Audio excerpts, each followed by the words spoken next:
Vous avez le droit d'être riche. C'est votre droit d'être riche. Vous êtes ici pour vivre une vie de richesse, pour être heureux, rayonnant et libre. Par conséquent, vous devriez posséder tout l'argent dont vous avez besoin pour mener une vie riche, heureuse et prospère. Vous êtes ici pour croître, vous développer et vous épanouir, spirituellement, mentalement et matériellement. Vous avez le droit inaliénable de vous développer et de vous exprimer pleinement à tout point de vue. Vous devriez vous entourer de beauté et de luxe. Pourquoi vous satisfaire de juste assez pour tenir le coup quand vous pouvez jouir des richesses de l'infini? Mettez en application les principes énoncés et élaborés dans cet enregistrement et vous apprendrez à vous lier d'amitié avec l'argent et vous accumulerez toujours des surplus. Votre désir de richesse est le désir d'une vie mieux remplie, plus heureuse et merveilleuse. C'est bon et très bon.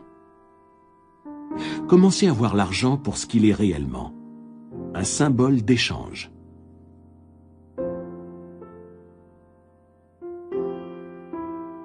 Pour vous, cela veut dire vous libérer des convoitises.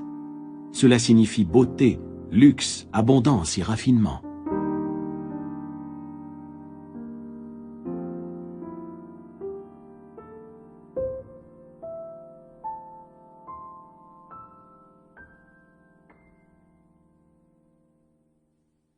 Vous vous dites probablement « Je veux plus d'argent. Je mérite un meilleur salaire. » Je crois que la plupart des gens sont inadéquatement rémunérés.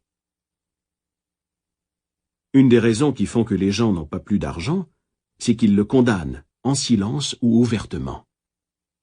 Ils parlent de sale fric, ou croient que l'amour de l'argent est la source de tout mal, etc. Une autre raison qui fait qu'ils ne s'enrichissent pas, c'est qu'ils ont un sentiment insidieux et inconscient que la pauvreté est une vertu. Ce modèle inconscient peut découler de l'éducation reçue dans la tendre enfance, des superstitions, ou encore être fondé sur une interprétation erronée des Écritures. L'argent est seulement un symbole. Au fil des siècles, il a pris de nombreuses formes comme monnaie d'échange. Sel, perles et babioles de toutes sortes.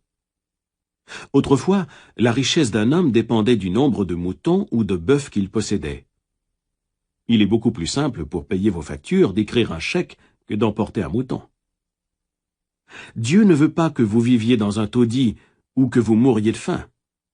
Dieu veut que vous soyez heureux, prospères et que vous réussissiez.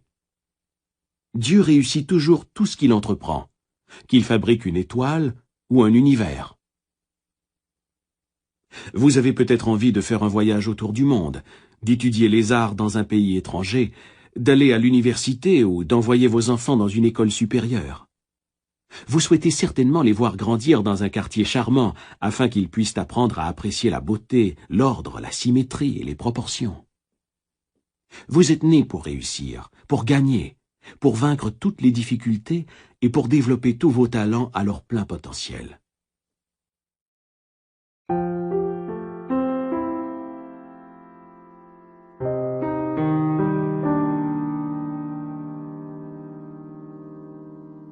Abandonnez immédiatement toutes vos superstitions concernant l'argent.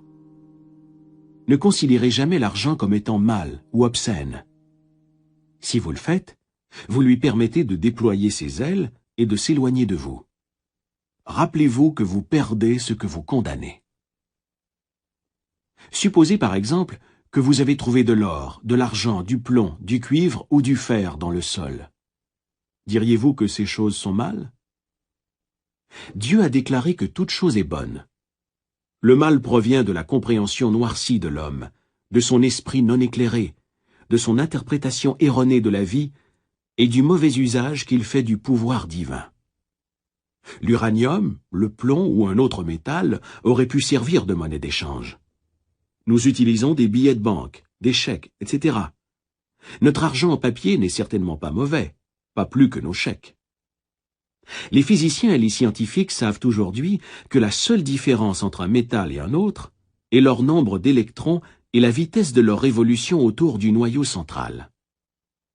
Il change aujourd'hui un métal en un autre en bombardant les atomes dans le puissant cyclotron.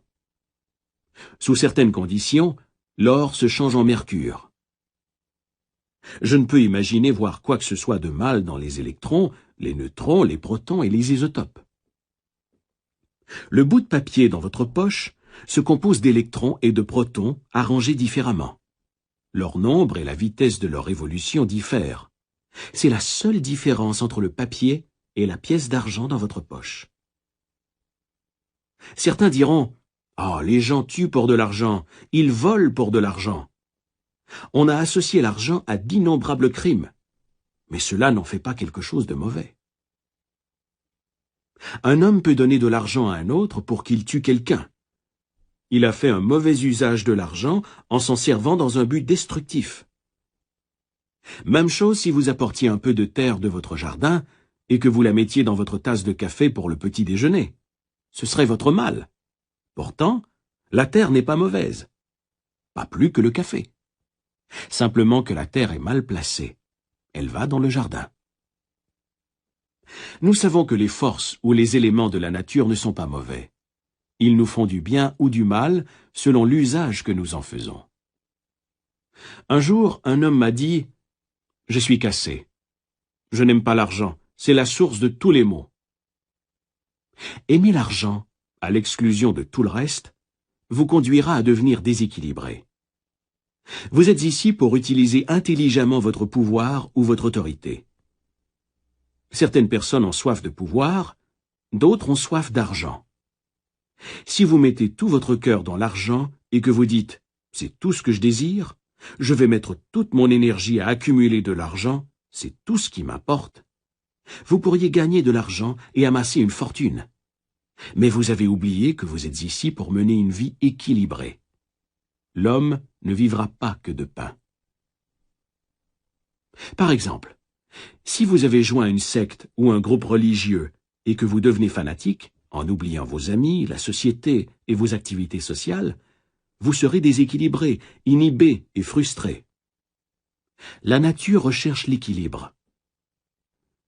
Vous pouvez amasser une fortune ou avoir des millions de dollars. Ce n'est ni mal ni mauvais. Aimer l'argent à l'exclusion de tout le reste n'amène que frustration, déception et désillusion. En ce sens, l'argent est la source de votre malheur. En faisant de l'argent votre seul but, vous avez tout simplement fait le mauvais choix. Vous pensiez que c'était tout ce que vous désiriez, mais vous avez découvert, après tous ces efforts, que vous n'aviez pas seulement besoin d'argent. Ce que vous désiriez vraiment, c'était une place bien à vous, la paix de l'esprit et l'abondance. Vous pourriez avoir 1 ou plusieurs millions si vous le vouliez, et avoir encore la paix de l'esprit, l'harmonie, une santé florissante et l'expression divine. Chacun veut suffisamment d'argent, et pas seulement ce qu'il faut pour vivre. On veut assez pour dépenser et économiser, et on devrait en avoir assez.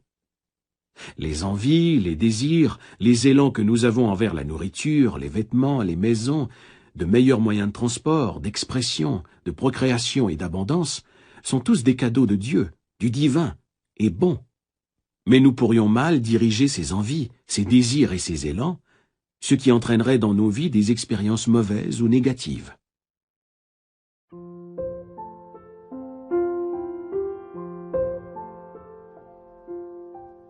La nature de l'homme n'est pas mauvaise. Il n'y a pas de mauvaise nature en vous. C'est Dieu, la sagesse universelle ou la vie qui cherche à s'exprimer. Par exemple, un garçon veut aller à l'université, mais il n'a pas assez d'argent. Il voit les garçons des voisins qui fréquentent l'université. Son désir grandit. Il se dit « Je veux faire des études moi aussi ». Si bien que ce jeune homme ira jusqu'à voler ou détourner des fonds dans le but d'aller à l'université.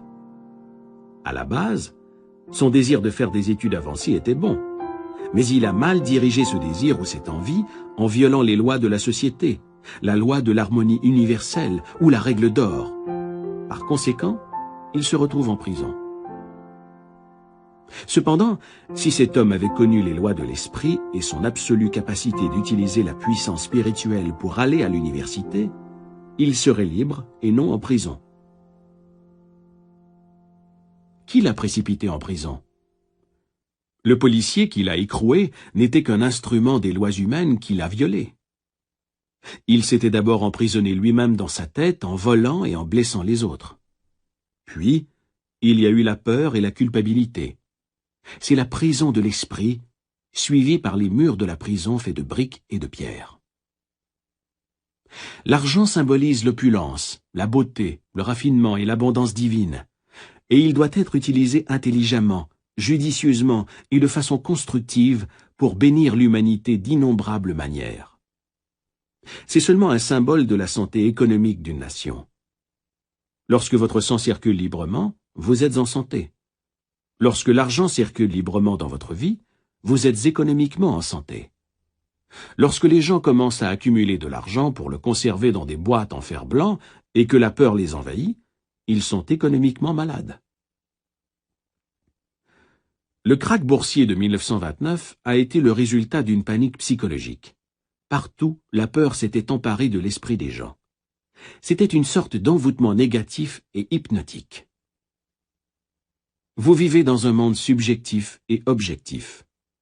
Vous ne devez pas négliger la nourriture spirituelle, telle que la paix de l'esprit, l'amour, la beauté, l'harmonie, la joie et le rire.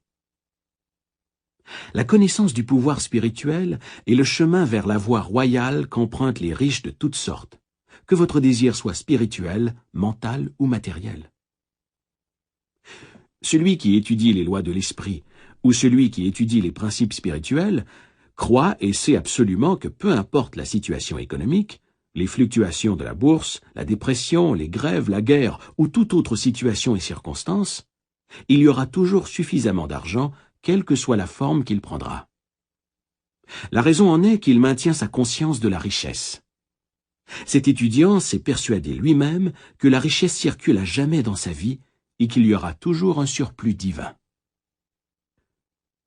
Si la guerre devait être déclarée demain et que tous les avoirs de cet étudiant perdaient leur valeur, comme ce fut le cas du mark allemand après la Seconde Guerre mondiale, il attirerait encore la richesse et s'en sortirait très bien, peu importe la forme que prendrait la nouvelle devise.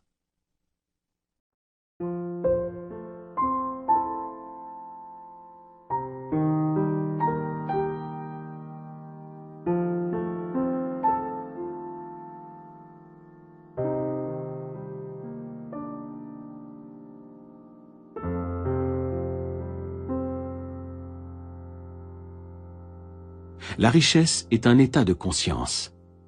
C'est un esprit conditionné à la réserve divine circulant à tout jamais. Le penseur scientifique voit l'argent ou la richesse comme la marée, c'est-à-dire qu'elle descend, mais qu'elle finit toujours par remonter.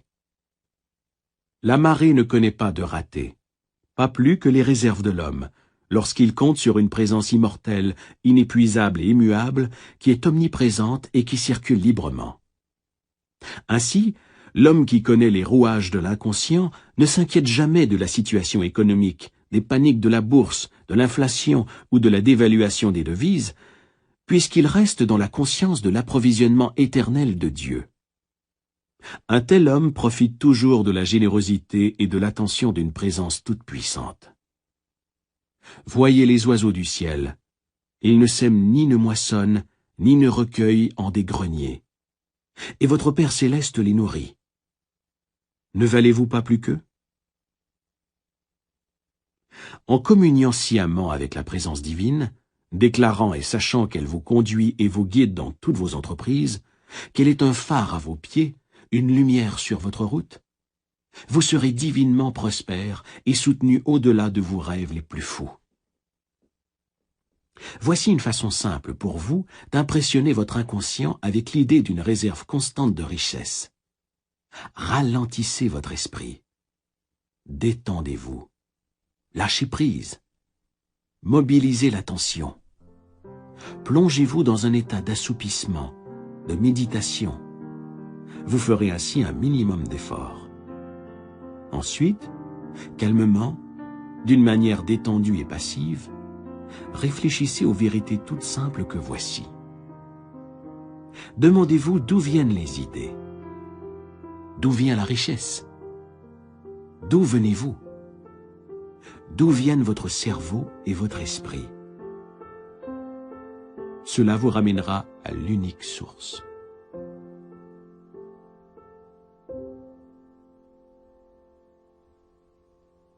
Vous partez maintenant sur la base d'un travail spirituel. Cela ne froissera plus votre intelligence de réaliser que la richesse est un état d'esprit. Prenez cette phrase et répétez-la lentement pendant 4 ou 5 minutes, 3 ou 4 fois par jour. Dites-la calmement, en particulier avant de vous endormir. L'argent circule librement dans ma vie, à tout jamais, et il y a toujours un surplus divin. En le faisant régulièrement et systématiquement, vous communiquerez l'idée de la richesse au tréfonds de votre esprit, et vous développerez une conscience de la richesse. Cependant, une répétition mécanique ne réussira pas à forger en vous la conscience de la richesse. Éprouvez d'abord la vérité de ce que vous affirmez.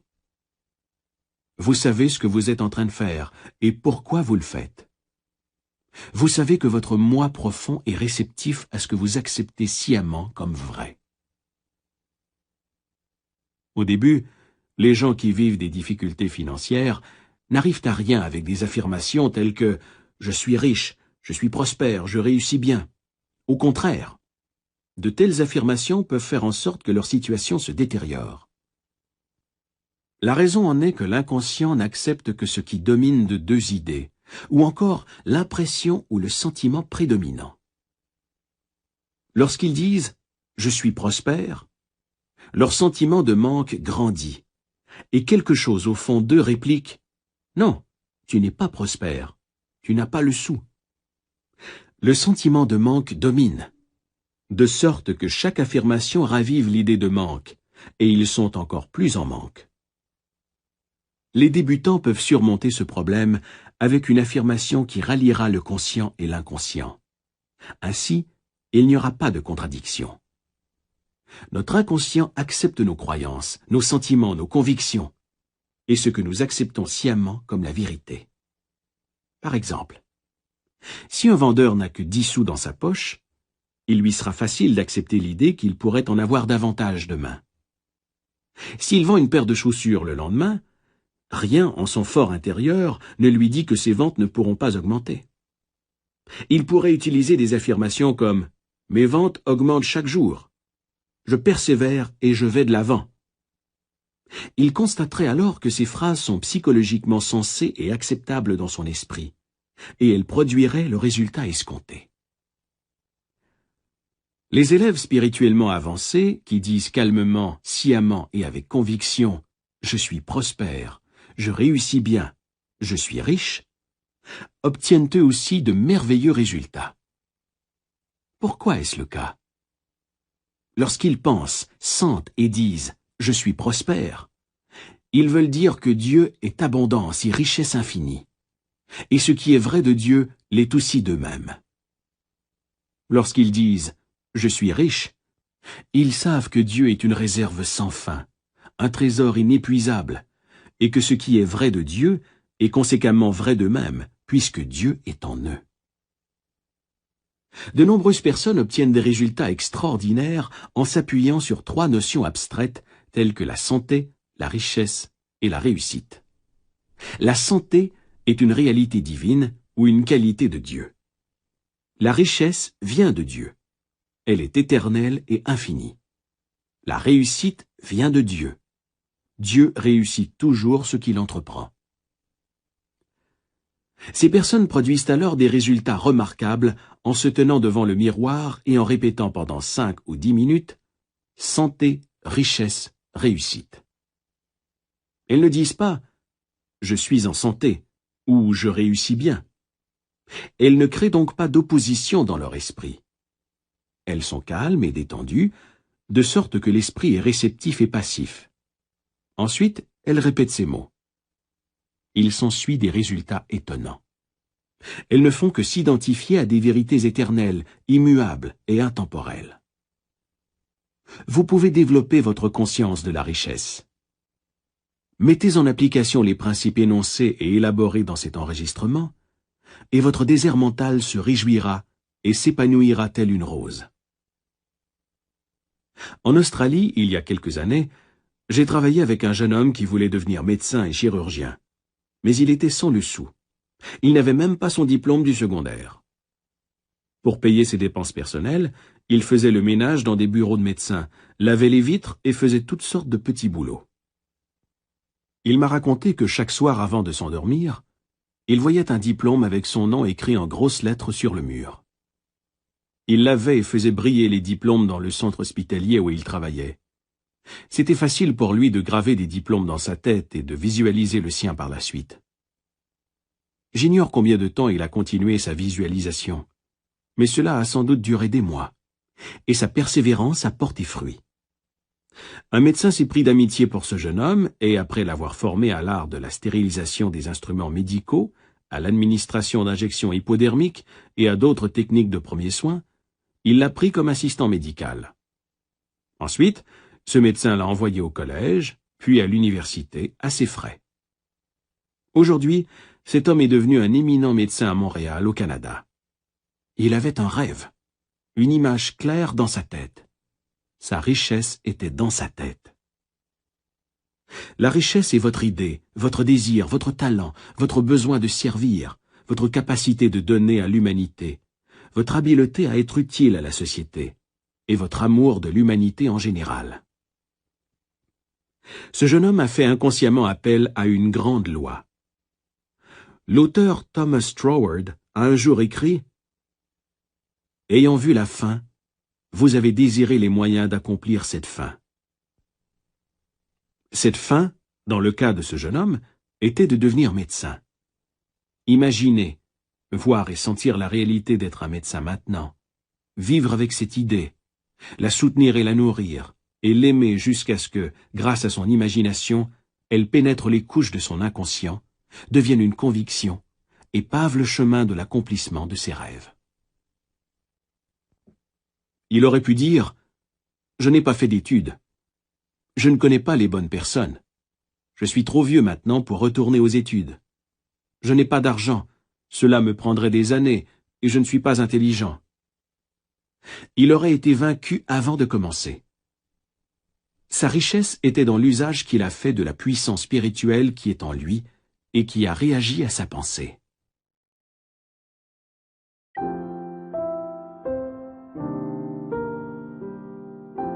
Les moyens par lesquels notre prière est exaucée sont toujours invisibles à nos yeux, sauf qu'à l'occasion, nous pouvons percevoir intuitivement une partie du processus. Mes moyens ont dépassé mes découvertes. Les moyens ne sont pas connus.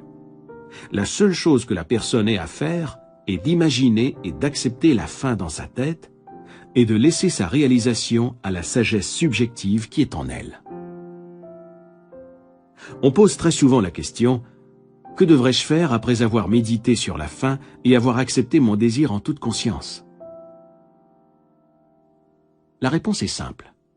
Vous serez poussé à faire ce qui est nécessaire pour atteindre votre idéal. La loi de l'inconscient est compulsion. La loi de la vie est action et réaction. Ce que nous faisons est la réponse automatique aux mouvements intérieurs de notre esprit, à nos sentiments et convictions intimes. Il y a quelques mois, au moment de me mettre au lit, j'ai imaginé qu'un de mes livres les plus populaires, La magie de la foi, était publié en français. J'ai commencé par visualiser et imaginer ce livre circulant dans tous les pays francophones. Pendant plusieurs semaines, j'ai fait cela chaque soir, en tombant endormi avec en tête l'édition française de mon livre entre les mains. Juste avant Noël de cette année-là, j'ai reçu une lettre d'un important éditeur parisien, accompagné d'un contrat en bonne et due forme, qui me demandait de signer afin de l'autoriser à publier et à promouvoir l'édition française de La magie de la foi dans toute la francophonie. Vous pourriez me demander ce que j'ai fait pour que mon livre soit publié après ma prière. Il faudrait que je vous réponde « rien ». La sagesse subjective a pris le relais. Elle n'a fait que laisser ma prière faire son chemin, ce qui était de loin la meilleure méthode que j'aurais pu sciemment concevoir. Tous nos mouvements et actions extérieures suivent les mouvements intérieurs de l'esprit. L'action intérieure précède toute action extérieure. Quels que soient les pas que vous faites physiquement, ou ce que vous semblez faire objectivement, tout cela fera partie d'un schéma qui vous a été imposé. Le fait d'accepter la fin vous donne les moyens d'y arriver.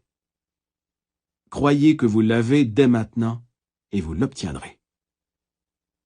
Nous devons cesser de nier notre bien. Rendez-vous compte que la seule chose qui nous empêche d'accéder aux richesses qui nous entourent, c'est notre attitude mentale ou notre façon de regarder Dieu, la vie et le monde en général. Sachez, croyez et agissez dans l'hypothèse positive qu'il n'y a pas de raison de ne pas avoir, de ne pas être ou de ne pas faire tout ce dont vous rêvez, suivant les grandes lois de Dieu. La connaissance du fonctionnement de votre esprit est votre sauveur et votre rédempteur. Les pensées et sentiments sont votre destinée.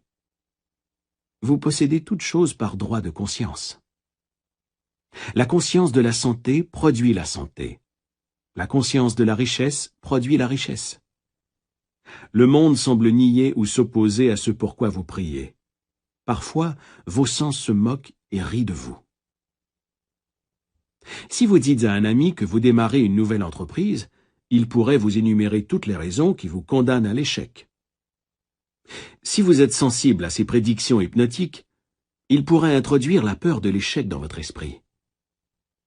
En prenant conscience du pouvoir spirituel qui est un et indivisible et qui réagit à vos pensées, vous rejetterez l'obscurantisme et l'ignorance du monde et saurez que vous possédez tous les outils, le pouvoir et le savoir pour réussir.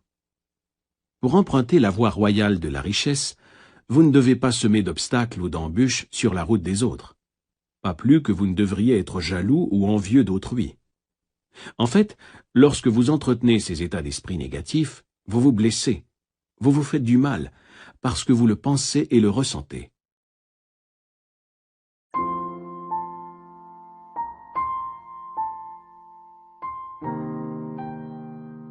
La suggestion, comme le disait le philosophe américain Phineas Kimby, est qu'en donnant à quelqu'un d'autre, vous vous donnez à vous-même. C'est pour cette raison que la règle d'or est une loi divine et universelle.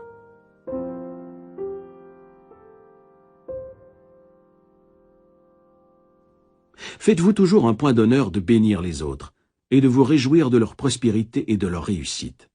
Ce faisant, vous vous bénissez vous-même.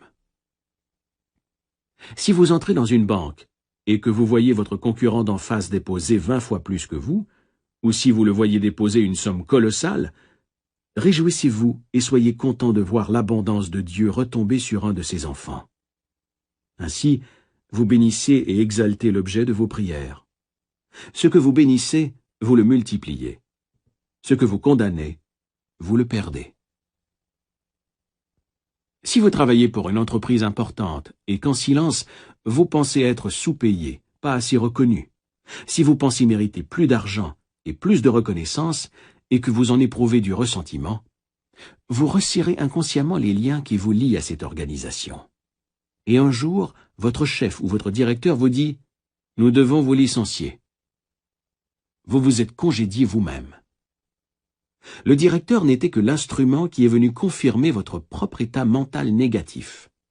Autrement dit, il a été le messager qui vous a confirmé ce dont vous étiez déjà convaincu en ce qui vous concerne. C'était un exemple de la loi de l'action-réaction. L'action étant le mouvement interne de votre esprit, la réaction étant la réponse du monde extérieur pour se conformer à votre intime conviction. Vous pensez peut-être, en écoutant ceci, à quelqu'un qui a réussi financièrement en prenant avantage sur les autres, en les fraudant, en leur vendant des investissements risqués en immobilier, etc.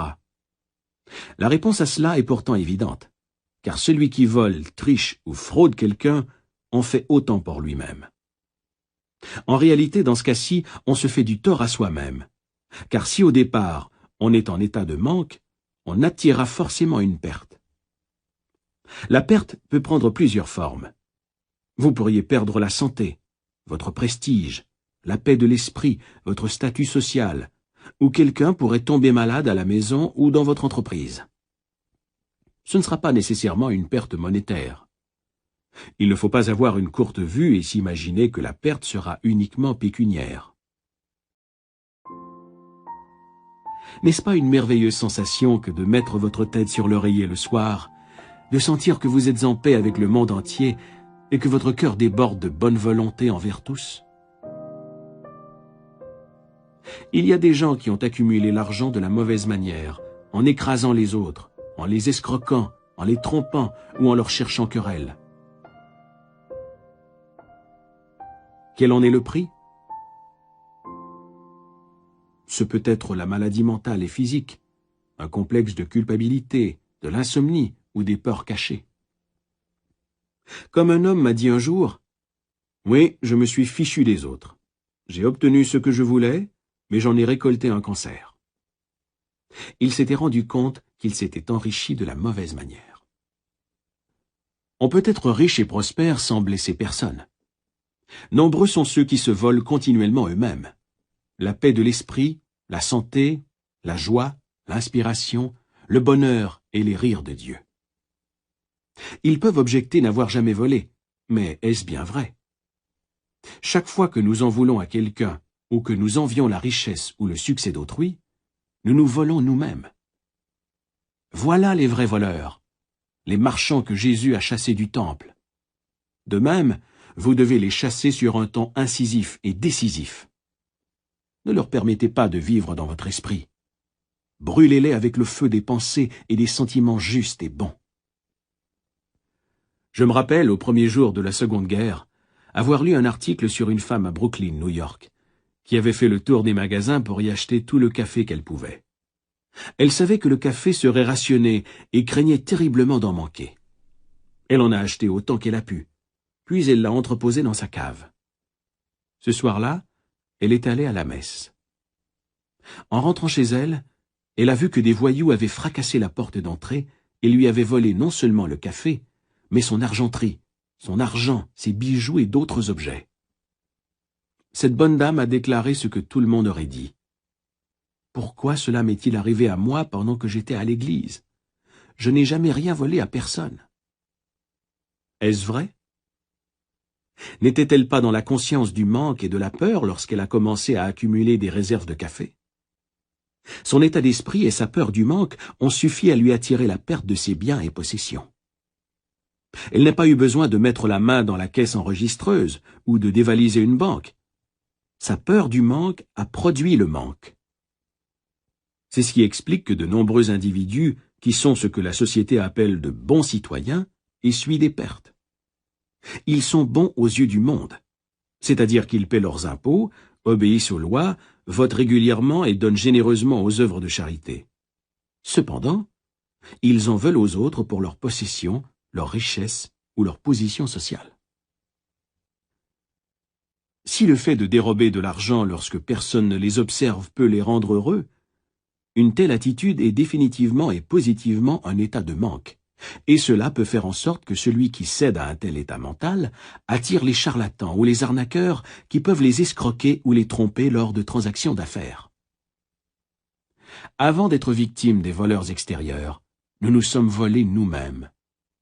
Il faut un voleur intérieur avant que n'apparaisse le voleur extérieur. Un homme peut avoir un complexe de culpabilité et s'accuser sans cesse.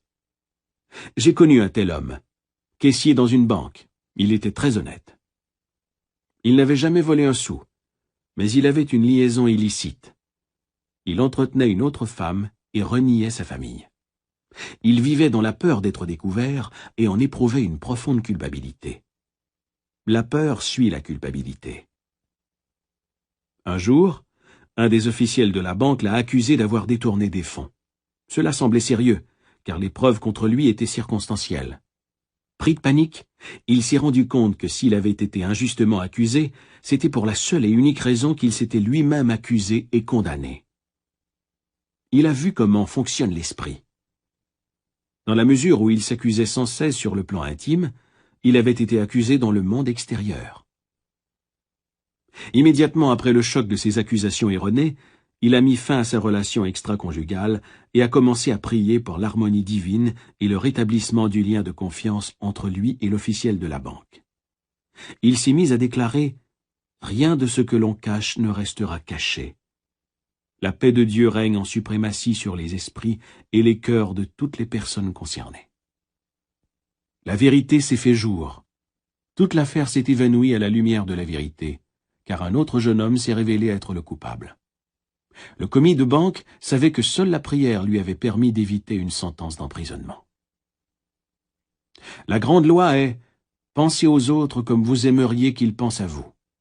Aimez les autres comme vous voudriez qu'ils vous aiment. » Dites de tout votre cœur « Je souhaite pour tous les humains de la terre ce que je souhaite pour moi-même. » Donc, ce que je souhaite sincèrement en mon cœur, c'est la paix, l'amour, la joie, l'abondance et la bénédiction de Dieu pour tous les hommes de l'univers. Réjouissez-vous et soyez contents de la progression, de l'avancement et de la prospérité de tous les humains. Tout ce que vous revendiquez comme vrai pour vous-même, revendiquez-le aussi comme vrai pour les autres. Si vous priez pour le bonheur et la paix de l'esprit, priez aussi pour la paix et le bonheur de tous. N'essayez jamais de priver qui que ce soit de la joie. Si vous le faites, vous vous priverez vous-même. Lorsque la chance arrive pour votre prochain, elle arrive aussi pour vous. Si quelqu'un reçoit une promotion dans votre organisation, soyez content et heureux. Félicitez-le. Réjouissez-vous de son avancement et de la reconnaissance qu'il reçoit. En étant fâché ou rancunier, vous vous rétrogradez. N'essayez pas d'enlever à l'autre son droit divin au bonheur, à la réussite, à l'accomplissement, à l'abondance et à toutes ces bonnes choses.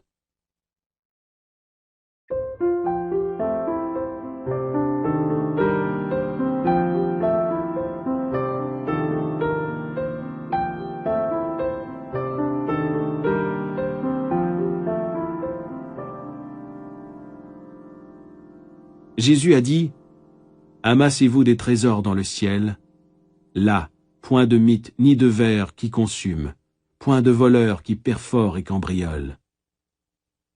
Car là où est ton trésor sera aussi ton cœur. » La haine et le ressentiment rongent et font pourrir les cœurs, nous couvrant de cicatrices, d'impuretés, de toxines et de poisons. Les trésors du ciel sont les vérités de Dieu que nous possédons en notre âme. Emplissez votre esprit de paix, d'harmonie, de foi, de joie, d'honnêteté, d'intégrité, de bonté et de gentillesse. Ainsi sèmerez-vous pour vous-même des trésors au paradis de votre propre esprit. Si vous cherchez la sagesse dans les investissements, ou si vous vous faites du souci pour vos actions et vos placements, déclarez calmement « L'intelligence infinie gouverne et surveille toutes mes transactions financières, et tout ce que je ferai prospérera. » Faites-le fréquemment, et vous ferez de sages investissements.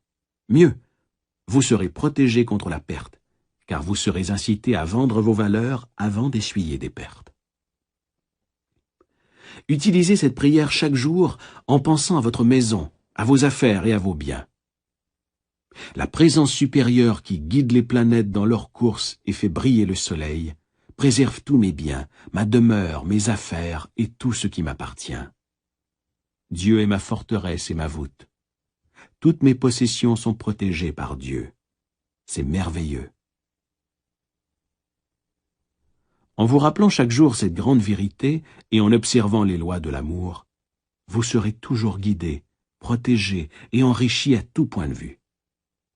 Vous ne subirez jamais de perte, puisque vous avez choisi le Très-Haut en tant que conseiller et guide. L'amour de Dieu vous entoure, vous enveloppe et vous protège à tout moment. Vous reposez dans les bras éternels de Dieu. Nous devrions tous chercher une guidance intérieure pour nos problèmes. Si vous avez un problème financier, répétez ceci avant de vous retirer pour la nuit. Maintenant, je dormirai en paix. J'ai confié ce problème à la sagesse divine qui est en moi. Elle seule connaît la réponse. Comme le soleil se lève chaque matin, ainsi ressuscitera ma réponse. Je sais que le soleil ne manque jamais de se lever. Ensuite, laissez-vous porter par le sommeil. Il ne faut pas se tracasser, s'agiter ou s'enrager à cause d'un problème. La nuit porte conseil. Dormez là-dessus. Votre intelligence ne peut résoudre tous vos problèmes. Priez pour que la lumière se fasse. Rappelez-vous que l'aurore revient toujours et qu'alors les ombres se dissipent. Faites que tous les soirs, votre sommeil soit d'une agréable volupté.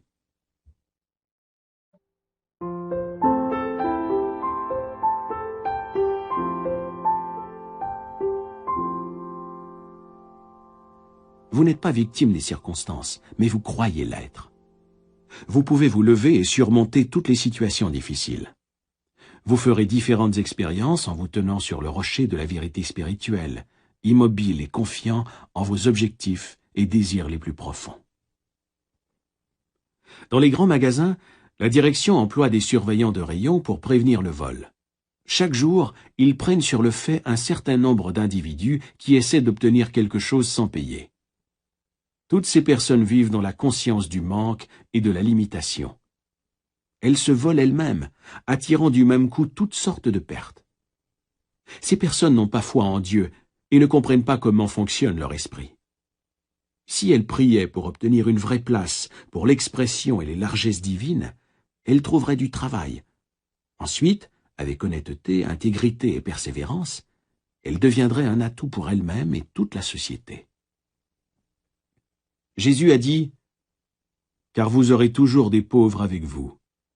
Mais moi, vous ne m'aurez pas toujours avec vous. » Les états pauvres de la conscience seront toujours avec vous, en ce sens que peu importe votre richesse maintenant, il y aura toujours une chose que vous désirez de tout votre cœur. Que ce soit un problème de santé, un fils ou une fille qui a besoin de conseils, ou encore un manque d'harmonie dans la famille. À ce moment-là, vous êtes pauvre. Que l'on soit roi d'un pays ou un enfant des taudis, nous sommes tous nés avec des limites et la croyance dans la compétition. C'est dans ces limitations que nous grandissons. Si ce n'était de nos problèmes et difficultés, nous pourrions ne jamais découvrir notre pouvoir intérieur. Ce sont nos états pauvres qui nous poussent à chercher la solution. Nous ne saurions jamais ce qu'est la joie, mais nous pourrions verser une larme de chagrin. Il nous faut être conscients de la pauvreté, afin de chercher la libération et la liberté, et ainsi accéder à l'opulence de Dieu. Ces états pauvres, dont la peur, l'ignorance, l'inquiétude, le manque et la douleur, ne sont pas mauvais lorsqu'ils nous obligent à rechercher le reposer. Lorsque vous avez des problèmes et que l'on vous ballotte de gauche à droite, lorsque vous vous posez des questions négatives et déchirantes telles que « Pourquoi tout cela m'arrive-t-il à moi? Pourquoi la malchance me poursuit-elle ?» alors la lumière se fait dans votre esprit. À travers vos souffrances, vos peines ou vos malheurs, vous découvrez la vérité libératrice. Doux sont les procédés de l'adversité. Comme le crapaud hideux et venimeux, elle porte un bijou précieux dans sa tête. L'insatisfaction nous amène à la satisfaction. Tous ceux qui ont étudié les lois de la vie ont été insatisfaits de quelque chose. Ils ont eu des problèmes ou des difficultés qu'ils ne pouvaient résoudre, ou encore, ils n'étaient pas satisfaits des réponses qu'on leur donnait sur les énigmes de la vie.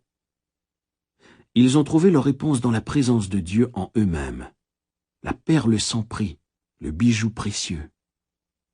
La Bible dit « J'ai cherché le Seigneur et je l'ai trouvé, et il m'a délivré de toutes mes peurs. » Lorsque vous réalisez votre ambition ou votre désir, vous êtes satisfait pendant un bref moment seulement. Ensuite, vous avez envie de reprendre de l'expansion. C'est la vie qui essaie de s'exprimer à travers vous à des niveaux supérieurs. Lorsqu'un désir est comblé, un autre se présente, etc., à l'infini. Vous êtes ici pour grandir. La vie est progrès, elle n'est pas statique. Vous êtes ici pour aller de gloire en gloire. Cela n'a pas de fin, car la gloire de Dieu est infinie. Nous sommes tous pauvres, en ce sens que nous cherchons éternellement plus de lumière, de sagesse, de bonheur et de joie dans nos vies. Dieu est infini, et jamais dans toute l'éternité pourriez-vous épuiser la gloire, la beauté et la sagesse qu'il contient. Voilà à quel point vous êtes merveilleux. Dans l'absolu, toutes choses sont finies. Mais dans le monde relatif, nous devons nous éveiller à cette gloire qui était nôtre avant la création du monde. Le voyage est toujours vers l'intérieur, vers le haut et vers Dieu. C'est vraiment un processus d'éveil où vous vous rendez compte que la création est finie. Lorsque vous savez que Dieu n'a pas à apprendre, à grandir, à s'étendre ou à se déployer, vous commencez à vous éveiller peu à peu du rêve de la limitation, et vous prenez vie en Dieu. Lorsque les écailles de la peur, de l'ignorance, de la mégalomanie et de l'hypnose de masse vous tombent des yeux, vous commencez à voir comme Dieu voit. Les points d'aveuglement disparaissent. Vous commencez à voir le monde tel que Dieu l'a créé, car c'est avec les yeux de Dieu que l'on commence à voir. À présent, vous dites « Voyez, le royaume des cieux est à portée de main. » Nourrissez le pauvre en vous. Habillez les idées nues et donnez-leur forme en croyant à la réalité de l'idée, en faisant confiance au grand artisan intérieur pour lui donner forme et l'objectiver. Maintenant, votre monde s'incarnera. Lorsque vous avez faim, vous cherchez de la nourriture. Lorsque vous êtes inquiet, vous cherchez l'apaisement. Lorsque vous êtes malade, vous cherchez la santé. Lorsque vous êtes faible, vous cherchez la force. Votre désir de prospérité est la voix de Dieu en vous qui vous dit que l'abondance est vôtre. Ainsi, dans votre état de pauvreté, vous trouvez la force de grandir, de croître, de vous développer, d'accomplir et de réaliser vos désirs. Une douleur dans l'épaule est une bénédiction déguisée. Elle vous dit d'abord de faire quelque chose pour la soulager.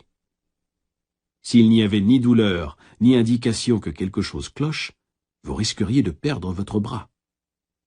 Votre douleur est le signal d'alarme de Dieu qui vous dit de chercher sa paix et son pouvoir de guérison, de quitter les ténèbres pour la lumière. Lorsque vous avez froid, vous faites un feu. Lorsque vous avez faim, vous mangez.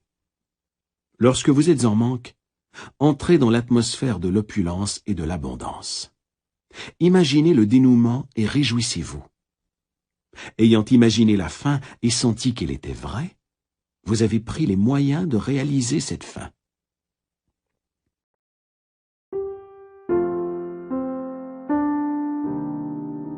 Lorsque vous avez peur et que vous êtes inquiet, nourrissez votre esprit des grandes vérités divines qui ont passé le test du temps et qui dureront éternellement.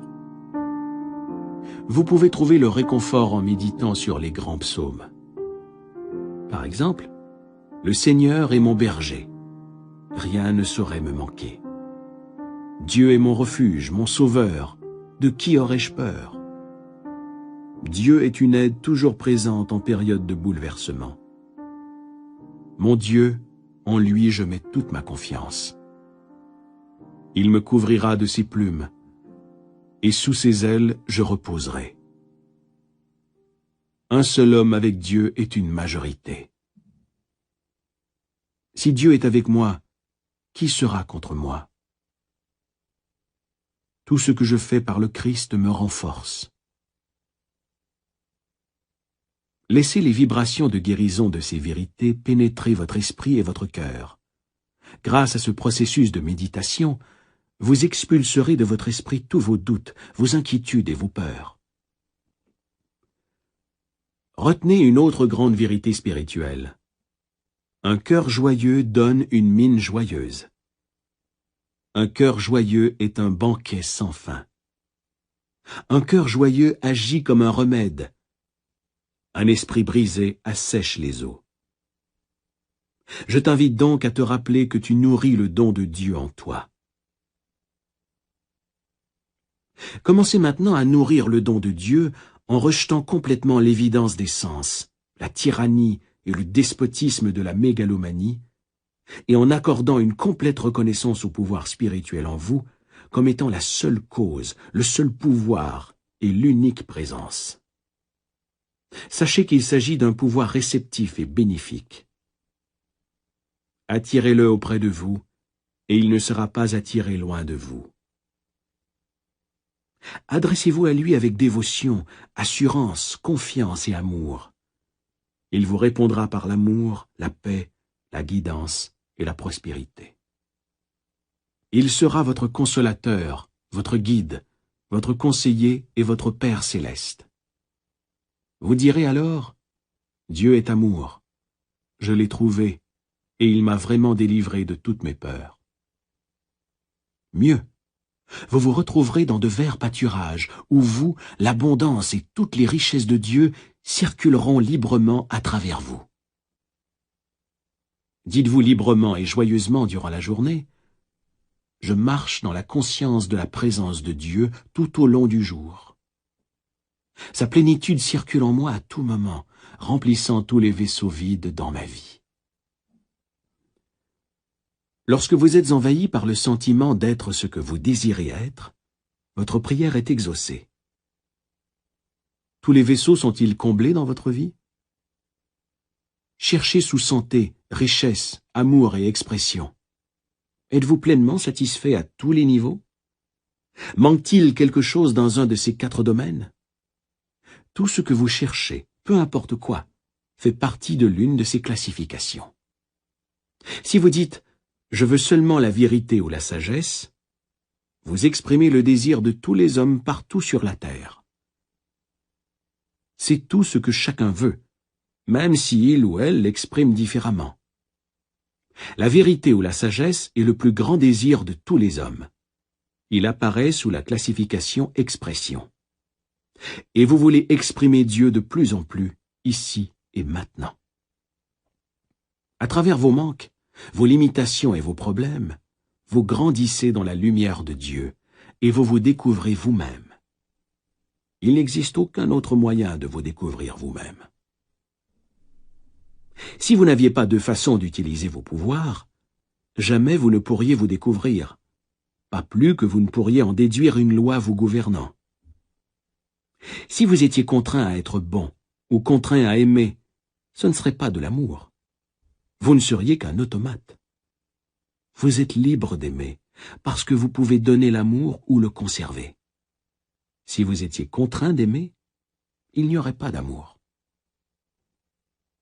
N'êtes-vous pas flatté lorsqu'une personne vous dit qu'elle vous aime et vous veut? Elle vous a choisi entre tous. Elle n'est pas obligée de vous aimer. Si elle était forcée de vous aimer, vous ne seriez ni flatté ni heureux de cela. Vous êtes libre d'être un meurtrier ou une bonne personne. C'est la raison pour laquelle nous faisons l'éloge d'hommes comme Lincoln et d'autres. Ils ont décidé de choisir le bien. Nous saluons leur choix. Si nous croyons que les circonstances, les situations, les événements, l'âge, la race, l'éducation religieuse ou le milieu dans lequel nous avons grandi peuvent exclure la possibilité de réussir une vie heureuse et prospère, alors nous sommes des imposteurs. Tout ce qu'il faut pour exprimer le bonheur et la prospérité, c'est de se sentir heureux et prospère. Le sentiment de la richesse produit la richesse. Nos états de conscience se manifestent. Voilà pourquoi on dit que toutes ces choses qui se sont présentées à moi ne sont que des imposteurs. Le sentiment est la loi, et la loi est sentiment. Votre désir de prospérité est réellement la promesse de Dieu vous disant que ces richesses vous appartiennent. Acceptez cette promesse sans aucune restriction mentale. Kimby comparait la prière à un avocat plaidant une cause devant un juge. Cet enseignant des lois de l'esprit disait pouvoir prouver que le prévenu n'était pas coupable, mais qu'il était victime de mensonges et de croyances erronées. Vous êtes le juge. Vous rendez votre propre verdict. Puis, vous êtes libéré.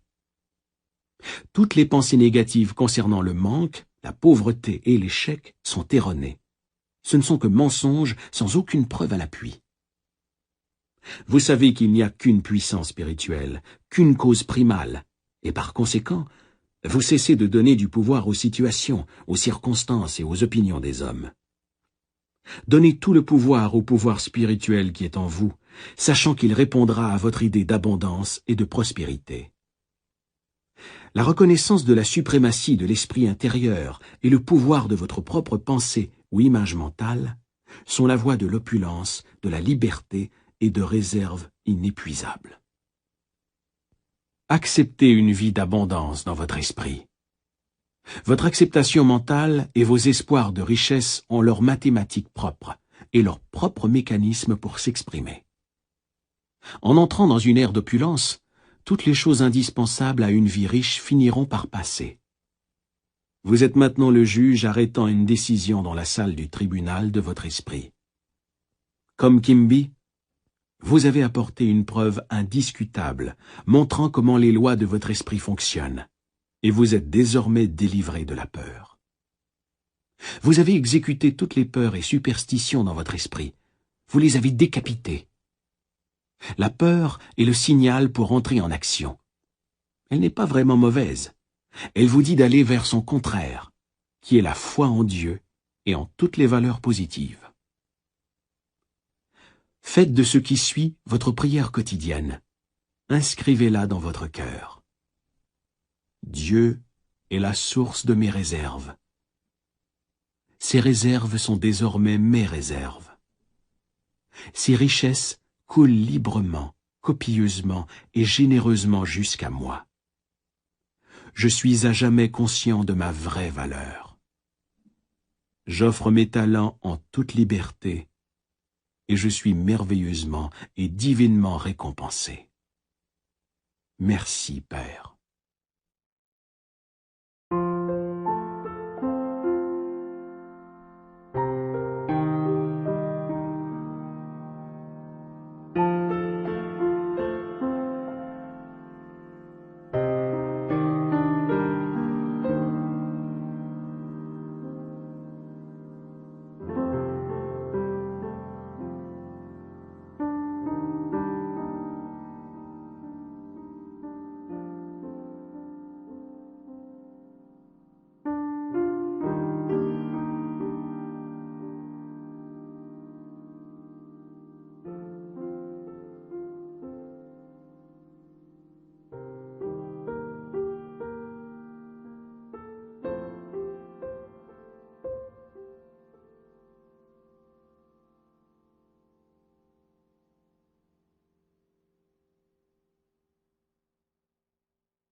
La route de la richesse.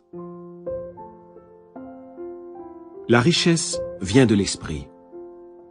Supposons qu'un médecin s'est fait voler son diplôme en même temps que tous les instruments de sa pratique. Je suis sûr que vous seriez d'accord pour dire que sa richesse était dans sa tête. Il pourra toujours continuer, diagnostiquer les maladies, prescrire des médicaments, faire des opérations et discuter de sujets médicaux. Seuls les symboles ont été volés. Il pourra toujours se procurer un nouvel équipement. Ses richesses étaient dans son intelligence, dans son savoir pour aider les autres et dans sa capacité à contribuer à l'humanité en général. Vous serez toujours riche lorsque vous aurez un intense désir de contribuer au bien de l'humanité. Votre envie de servir, c'est-à-dire d'offrir vos talents au monde, trouvera toujours une réponse dans le cœur de l'univers.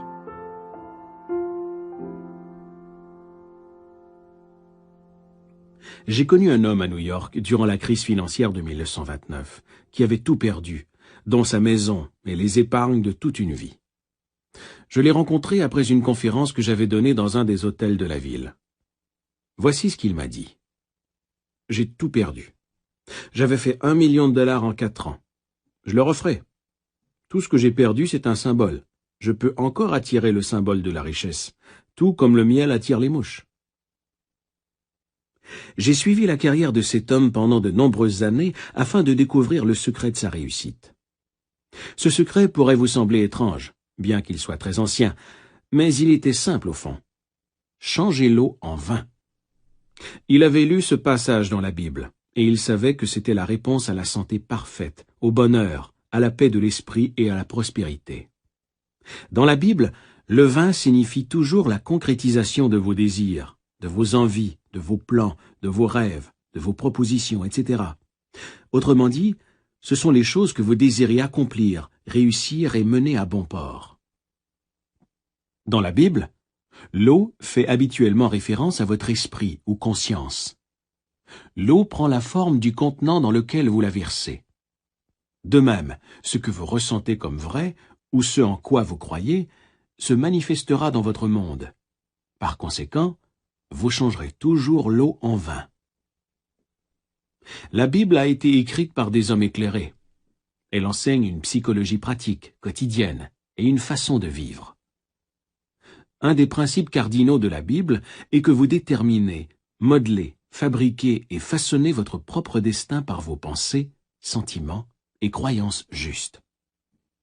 Elle vous enseigne que vous pouvez régler n'importe quel problème, surmonter n'importe quelle situation, et que vous êtes né pour réussir, pour gagner et pour triompher. Pour découvrir la voie royale de la richesse et recevoir la force et l'assurance nécessaires pour avancer dans la vie, vous devez cesser d'aborder la Bible de façon traditionnelle. Cet homme dont nous avons parlé et qui traversait une crise financière avait l'habitude de se dire à lui-même les jours où il n'avait plus un sou « Je peux changer l'eau en vin ». Pour lui, ces mots voulaient dire « Je peux changer l'idée de pauvreté dans mon esprit pour satisfaire mes désirs ou mes besoins actuels, qui sont la richesse et l'abondance financière ». Cet homme est allé travailler comme vendeur pour une entreprise de produits chimiques. Il avait de bonnes idées pour promouvoir plus efficacement leurs produits. Alors, il les a communiqués aux dirigeants et avant longtemps, il est devenu vice-président. Au bout de 4 ans, l'entreprise l'a nommé au poste de président. Son attitude mentale avait toujours été « Je peux changer l'eau en vin ». Regardez l'histoire de l'eau changée en vin dans l'évangile de Jean sous un angle figuratif. Et dites-vous à vous-même ce que ce vendeur de produits chimiques se disait. Je peux rendre mes idées, mes envies, mes rêves et mes désirs visibles parce que j'ai découvert une loi simple et universelle de l'esprit. La loi dont il a fait la démonstration est la loi de l'action et réaction. Ce qui veut dire que votre monde extérieur, votre corps, vos circonstances, votre milieu et votre statut financier sont toujours le reflet parfait de vos pensées, croyances, sentiments et convictions intimes. Ceci étant vrai, vous pouvez maintenant changer votre modèle intérieur de pensée en insistant sur l'idée de réussite, de richesse et de paix de l'esprit. En occupant votre esprit avec ces concepts, ces idées s'insinueront graduellement dans votre mentalité, comme les graines que l'on plante dans le sol. Comme toutes les graines produisent leur espèce, ainsi vos pensées et sentiments habituels entraîneront-ils la prospérité, la réussite et la paix de l'esprit. La sage réflexion est suivie par la bonne action. Vous pouvez acquérir des richesses lorsque vous prenez conscience du fait que la prière est comme un banquet de mariage. Le banquet est psychologique. Vous méditez, mangez mentalement sur votre bien ou votre désir, jusqu'à ce que vous ne fassiez plus qu'un avec lui. Je citerai maintenant une histoire que je garde dans mes dossiers, relatant comment une jeune fille a fait son premier miracle en transformant l'eau en vin. Elle avait un très beau salon de coiffure. Sa mère est tombée malade, et elle a dû lui consacrer beaucoup de son temps, négligeant par le fait même sa petite entreprise. Durant son absence, 2 de ses employés ont détourné des fonds. Elle a été obligée de déclarer faillite, a perdu sa maison et s'est retrouvée avec une dette énorme. Elle n'arrivait plus à payer les factures d'hôpital pour sa mère, et elle s'est retrouvée au chômage. J'ai expliqué à cette jeune femme la formule magique de changer l'eau en vin. Je lui ai clairement fait comprendre que le vin signifiait la réponse à ses prières ou l'objectivation de son idéal. Elle était en brouille avec le monde extérieur. Elle disait « Voyez les faits, j'ai tout perdu, le monde est cruel. Je ne peux pas payer mes factures. Je ne prie pas car j'ai perdu espoir. » Elle était tellement absorbée et captive de son monde matériel qu'elle en oubliait complètement la cause intérieure de sa situation. Tandis que nous discutions, elle a commencé à comprendre qu'elle devait absolument résoudre cette brouille dans sa tête. Peu importe la nature de votre désir ou de votre idéal, À l'écoute de ce livre, vous trouverez aussi des pensées ou des idées qui y sont opposées dans votre esprit. Par exemple, votre désir pourrait aller vers la santé. Il se peut qu'il y ait plusieurs pensées du même genre dans votre esprit simultanément. Je ne peux pas guérir, j'ai essayé, mais cela ne donne rien, mon état se détériore. Je n'en connais pas assez long sur la guérison spirituelle par l'esprit. Pendant que vous vous examinez, votre esprit ne livre-t-il pas une lutte féroce? Comme cette fille, vous trouvez que votre entourage et que les conditions extérieures mettent durement à l'épreuve votre désir d'expression, de richesse et de paix de l'esprit. La vraie prière est comme un banquet de mariage mental. Elle nous enseigne à tous comment résoudre les conflits mentaux. En prière, vous écrivez ce que vous croyez dans votre esprit. Emerson disait « Un homme est ce qu'il pense tout au long du jour ». Par votre façon de penser habituelle, vous fabriquez vos propres croyances. En répétant un certain nombre de pensées, vous établissez des opinions et des croyances précises au plus profond de votre esprit, appelé inconscient. Ensuite, ces acceptations mentales, ces croyances et ces opinions dirigent et contrôlent toutes vos actions extérieures. Comprendre ce principe et commencer à le mettre en pratique constitue la première étape pour changer l'eau en vin, ou pour changer le manque et la limitation en abondance et en opulence. L'homme qui n'est pas conscient de ses propres pouvoirs spirituels intimes est par conséquent sujet à l'ambition excessive, au manque et aux limitations. Ouvrez votre Bible maintenant et faites votre premier miracle comme l'a fait la propriétaire de ce salon de coiffure.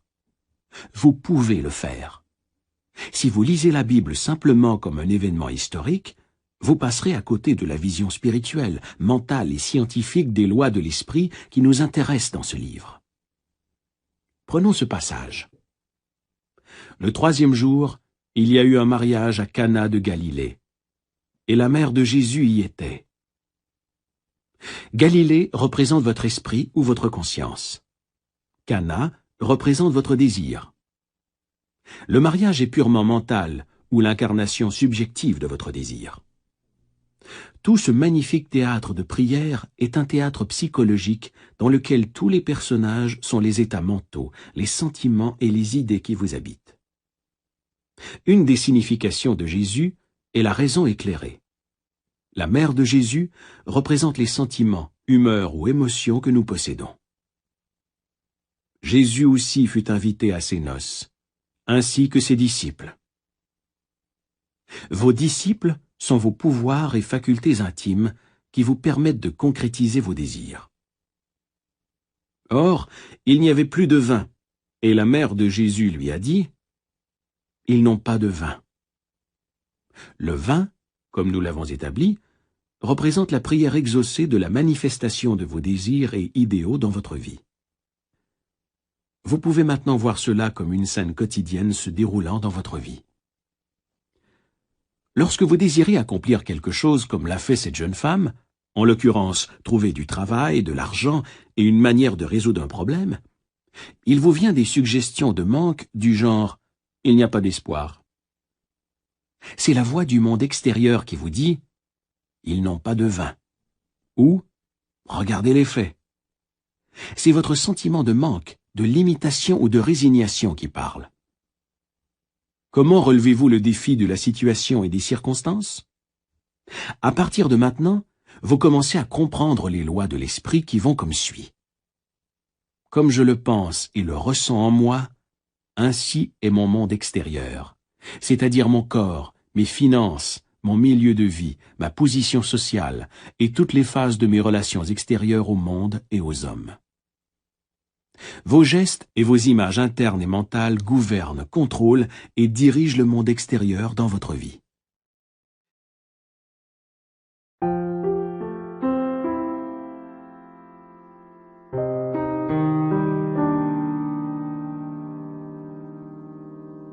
La Bible dit « Comme il pense en son cœur, ainsi est-il ». Le mot « cœur » est un terme chaldéen, signifiant l'inconscient. En d'autres termes, votre pensée peut atteindre des niveaux de subjectivité en éveillant le pouvoir de votre moi subliminal. La pensée et les sentiments sont votre destin. La pensée chargée de sentiments et d'intérêts est toujours subjectivité et se manifeste dans votre monde. La prière est un mariage de la pensée et des sentiments ou de vos idées et de vos émotions. C'est ce que représente le banquet de mariage. Toute idée ou tout désir de l'esprit ressenti comme vrai finit par passer, qu'il soit bon, mauvais ou indifférent. Le fait de connaître la règle selon laquelle ce que vous exprimerez, manifesterez ou vivrez dans le monde extérieur est ce que vous imaginez et ressentez dans votre esprit, vous permet de commencer à discipliner votre esprit. Lorsque la suggestion du manque, de la peur, du doute ou du désespoir, ne plus avoir de vin, vous vient à l'esprit, rejetez-la immédiatement mentalement en focalisant aussitôt votre attention sur la prière exaucée ou sur l'accomplissement de votre désir. Les phrases que Jean reproduit dans la Bible, « Mon heure n'est pas encore venue » et « Que me veux-tu, femme ?» sont des expressions orientales figuratives et idiomatiques. Si nous paraphrasons ces citations, la femme signifie le sentiment négatif dans lequel vous vous complaisez. Ces suggestions négatives n'ont pas de pouvoir ou de réalité, parce que rien ne vient les appuyer. Une suggestion de manque n'a aucun pouvoir. Le pouvoir réside dans vos propres pensées et sentiments. Qu'est-ce que Dieu veut dire pour vous? Dieu est le nom donné à l'unique puissance spirituelle. Dieu est l'unique source invisible d'où proviennent toutes choses. Lorsque vos pensées sont constructives et harmonieuses, le pouvoir spirituel, en réponse à vos pensées, circule harmonieusement, sainement et abondamment. Appliquez la merveilleuse discipline de rejeter complètement chaque pensée de manque en reconnaissant immédiatement la disponibilité du pouvoir spirituel et sa réponse à vos pensées et images constructives. Vous mettrez alors en application la vérité qui se trouve dans ces paroles. « Que me veux-tu, femme ?» Nous lisons « Mon heure n'est pas encore venue ». Cela signifie que bien que vous ne soyez pas encore arrivé à une conviction ou à un état d'esprit positif, vous savez que vous êtes sur la voie mentalement, puisque vous engagez votre esprit dans des idéaux et objectifs positifs de la vie. Ce sur quoi l'esprit insiste, il le multiplie, le magnifie et en provoque la croissance jusqu'à ce qu'enfin l'esprit en arrive à un nouvel état de conscience. Vous êtes alors conditionné positivement là où vous étiez auparavant conditionné négativement. L'homme spirituel en prière change son impression de manque en attitude de confiance, de paix et de foi dans la puissance spirituelle qui est en lui. Comme il met sa confiance et sa foi en cette puissance, sa mère, impression et sentiment, exprime un sentiment de triomphe ou de victoire, ce qui produit la solution ou la réponse à ses prières. Les jarres d'eau de la Bible font référence aux cycles mentaux que l'homme traverse pour en arriver à la réalisation subjective de ses désirs. Ce cycle peut durer un instant, une heure, une semaine ou un mois, tout dépendant de la foi et de l'état de conscience de l'apprenant. Dans la prière, nous devons purifier notre esprit des croyances erronées, des peurs, des doutes et de l'anxiété, en nous détachant complètement de la manifestation des sens et du monde extérieur. Dans la tranquillité et la quiétude de votre esprit, où vous avez fait taire les roues de votre esprit, méditez sur la joie de la prière exaucée jusqu'à ce que vous ayez l'intime certitude que vous savez que vous savez. Quand vous aurez réussi à ne faire qu'un avec votre désir, vous aurez réussi le mariage mental, ou l'union de vos sentiments et de vos idées. Je suis sûr qu'en ce moment, vous désirez ne faire qu'un, vous marier avec la santé, l'harmonie, la réussite et l'accomplissement dans votre esprit. Chaque fois que vous priez, vous essayez de reproduire le banquet du mariage de Cana, la réalisation de vos désirs et idéaux. Vous voulez être mentalement identifié au concept de paix, de réussite, de bien-être et de santé parfaite. Ils les remplirent jusqu'au bord. Les 6 jarres représente votre propre esprit dans l'acte créatif spirituel et mental. Vous devez remplir votre esprit jusqu'au bord, ce qui veut dire que vous devez être rempli de la sensation d'être ce que vous avez envie d'être. Lorsque vous réussissez à remplir votre esprit de l'idéal que vous souhaitez accomplir ou exprimer, vous êtes plein jusqu'au bord. Vous cessez alors de prier pour l'obtenir parce que vous sentez que cela est réellement dans votre esprit. Vous savez. C'est un état fini de conscience. Vous êtes en paix à ce sujet. Puisez maintenant, leur dit-il, et portez-en à l'ordonnateur du repas. Ce qui pénètre dans notre inconscient est toujours objectivité sur l'écran de l'espace. Conséquemment, lorsque nous avons enfin été convaincus que notre prière était exaucée, nous avons donné l'ordre. Portez-en à l'ordonnateur du repas. Vous dirigez toujours votre banquet mental. Durant la journée, des milliers de pensées, de suggestions, d'opinions, de visions et de sons atteignent vos yeux et vos oreilles. Vous pouvez les rejeter comme ne convenant pas à la consommation mentale ou les entretenir. C'est votre choix. Votre esprit conscient, raisonnable et intellectuel est l'ordonnateur du banquet.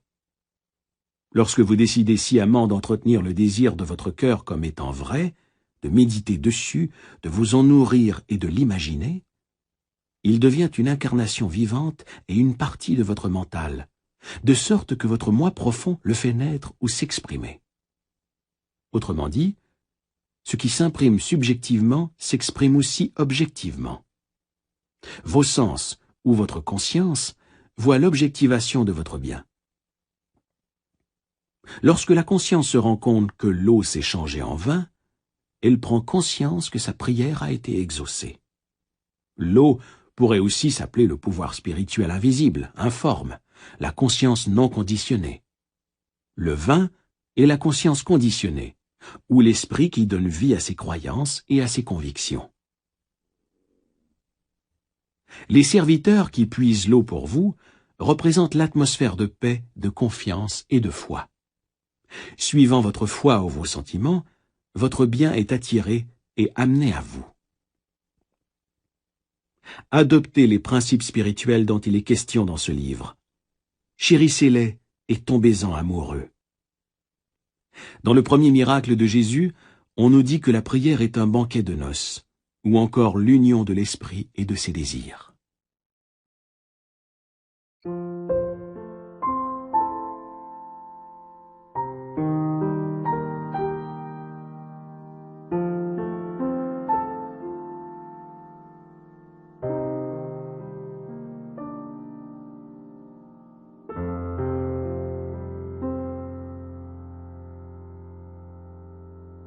L'amour est l'accomplissement de la loi.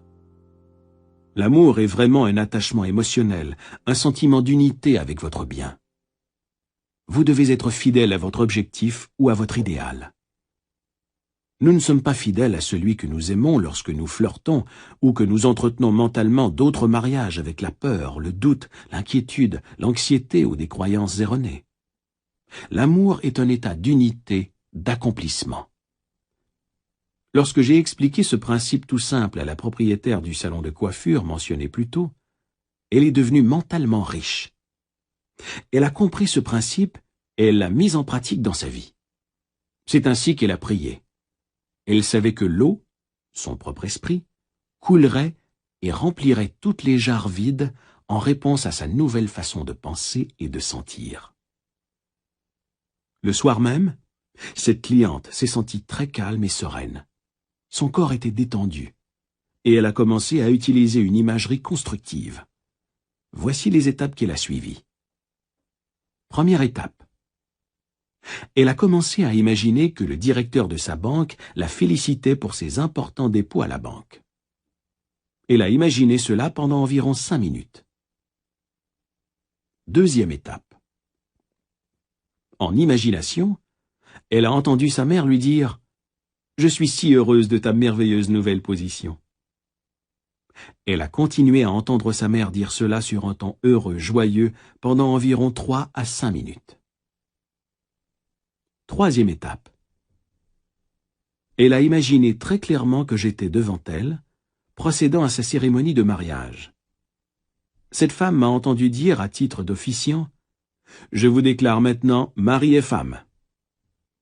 Complétant la routine, elle s'est endormie avec une impression de plénitude, c'est-à-dire en ressentant en elle-même la joie de la prière exaucée.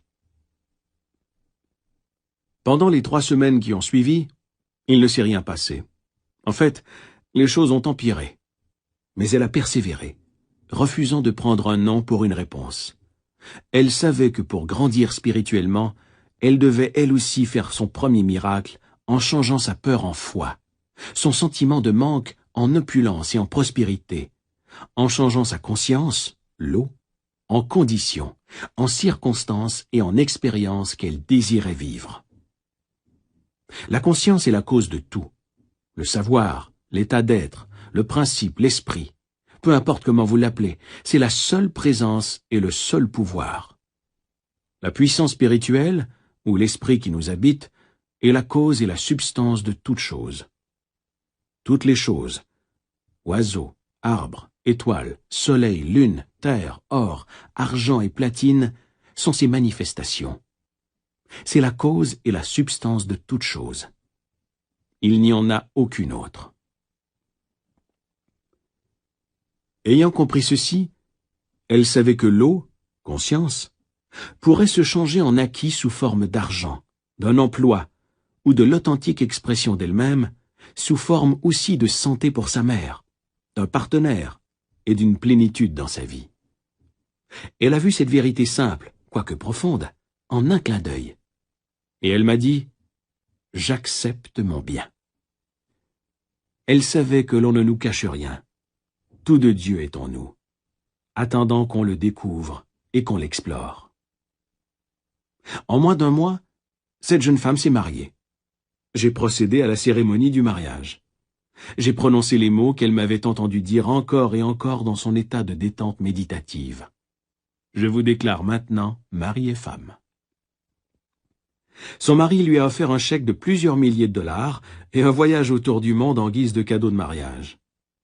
Sa nouvelle façon d'exprimer la beauté consistait à embellir sa maison et son jardin et à faire en sorte que le désert de son esprit se réjouisse et fleurisse telle la rose. Elle a changé l'eau en vin. L'eau de sa conscience a été conditionnée et s'est emplie de l'authentique et constante image qu'elle se faisait du bonheur. Lorsqu'elles sont régulièrement et systématiquement soutenues, ces images, combinées à la foi dans l'accomplissement des pouvoirs de l'esprit, sortent de l'obscurité, inconscient, pour apparaître en pleine lumière, objectivation de l'écran de l'espace.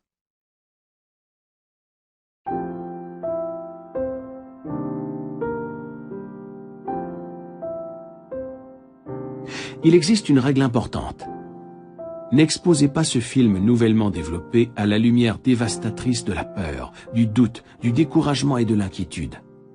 Chaque fois que l'inquiétude ou la peur se pointe à votre porte, tournez-vous immédiatement vers l'image que vous avez développée dans votre tête et dites-vous à vous-même « Une magnifique image se développe maintenant dans la chambre noire de mon esprit ».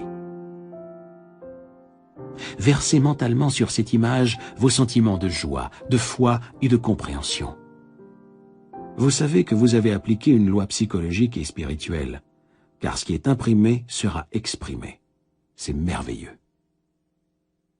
Voici un moyen sûr et certain de développer et de manifester toutes les richesses matérielles et les réserves dont vous avez besoin tous les jours dans votre vie. Si vous appliquez cette formule sincèrement et honnêtement, vous devriez être amplement récompensé dans le monde extérieur. J'illustrerai ceci en vous racontant l'histoire d'un homme qui est venu me voir à Londres parce qu'il avait de terribles ennuis d'argent. C'était un membre de l'Église d'Angleterre, et dans une certaine mesure, il avait étudié le travail de l'inconscient. Je lui ai demandé de dire fréquemment durant le jour « Dieu est la source de mes richesses, et tous mes besoins sont comblés à chaque instant et partout dans l'espace. » Pensez aussi à toute vie animale sur Terre et à toutes les galaxies de l'espace, sur lesquelles veille une intelligence infinie. Voyez comment la nature est luxuriante, extravagante et généreuse. Pensez aux poissons dans la mer, qui ont tout ce dont ils ont besoin, tout comme les oiseaux dans le ciel. Cet homme a soudain pris conscience que depuis sa naissance, on avait pris soin de lui. Sa mère l'avait nourri, son père l'avait vêtu, et il avait été cajolé par des grands-parents aimants. Cet homme a trouvé un emploi et a été grassement rémunéré. Son raisonnement était que c'était illogique de croire que le principe vital qui lui avait donné la vie et avait toujours pris soin de lui cesserait soudain de répondre à ses besoins. Il s'est rendu compte qu'il avait lui-même diminué ses réserves en entretenant de la rancœur envers son employeur, en se condamnant, en se critiquant et en se disant qu'il ne valait pas mieux. Il avait psychologiquement affaibli le lien qui l'attachait à la source infinie de toute chose, l'esprit qui habite le principe de vie, que certains appellent conscience. L'homme n'est pas nourri comme les oiseaux. Il doit sciemment communier avec la puissance et la présence qui l'habite et recevoir la guidance, la force, la vitalité et toute chose indispensable à l'accomplissement de ses besoins. C'est la formule qu'il a utilisée pour changer l'eau en vin de l'abondance et de la réussite. Il a compris que Dieu ou la puissance spirituelle en lui était la cause de tout. Mieux, il a compris qu'il pourrait se vendre à lui-même l'idée que si la richesse lui appartenait de droit divin, cela se traduirait par l'abondance et la profusion. Voici l'affirmation qu'il a utilisée. Dieu est la source de mes richesses. Tous mes besoins financiers et autres sont comblés à chaque instant et partout dans l'espace. Il y aura toujours un surplus divin. Cette simple phrase, répétée fréquemment, sciemment et intelligemment, a conditionné son esprit à la conscience de la prospérité. Il suffisait qu'il se vende à lui-même cette idée positive, tout comme un bon vendeur doit pouvoir se convaincre des mérites de son produit. Ce genre d'individu est convaincu de l'intégrité de l'entreprise qui l'emploie, de la bonne qualité du produit, de l'excellent service que recevra le client et du fait que le prix est juste, etc. Je lui ai recommandé, si des pensées négatives lui venaient à l'esprit, ce qui ne manquerait pas de se produire, de ne pas résister et de ne leur livrer bataille d'aucune manière, mais simplement de revenir à cette formule spirituelle mentale et de se la répéter calmement et avec amour. Il a parfois essuyé un déluge de négativité, une avalanche de pensées négatives. Chaque fois, il les a accueillies avec la conviction positive, ferme et fidèle que Dieu comble tous mes besoins. Il y aura toujours un surplus divin dans ma vie. Il répétait ceci au volant de sa voiture et en vaquant à ses occupations, pendant qu'une foule de pensées négatives telles que « c'est sans espoir, tu es fauché » s'immisçaient dans son esprit régulièrement. Chaque fois que lui venaient ces pensées négatives, il refusait de les laisser pénétrer son esprit, en se tournant vers la source éternelle de la richesse, de la santé et de toute chose, qu'il savait être sa propre conscience spirituelle. Avec assurance, il déclarait « Dieu est la source de ma richesse, et cette richesse est à moi maintenant. » Ou encore « Il y a une solution divine. La richesse de Dieu est ma richesse. » Et d'autres phrases affirmatives et positives qui emplissaient son esprit d'espoir, de foi, d'espérance et ultimement de la conviction qu'il existait une fontaine de richesses infinies qui comblerait largement, gaiement et sans fin tous ses besoins. Ces pensées négatives déferlaient en lui au moins 50 fois par heure, mais chaque fois, il refusait de laisser entrer dans son esprit ces gangsters et imposteurs, dont il savait qu'ils ne feraient que lui dérober sa paix, sa richesse, sa réussite et toutes ces bonnes choses. Il ouvrait plutôt son esprit à l'idée du principe divin de vie éternelle, de largesse coulant en lui comme la richesse, la santé, l'énergie, le pouvoir et toutes choses indispensables pour mener une vie pleine et heureuse ici-bas. Comme il gardait cette attitude, le deuxième jour, moins d'imposteurs sont venus frapper à sa porte. Le troisième jour, les visiteurs négatifs se sont fait encore plus rares.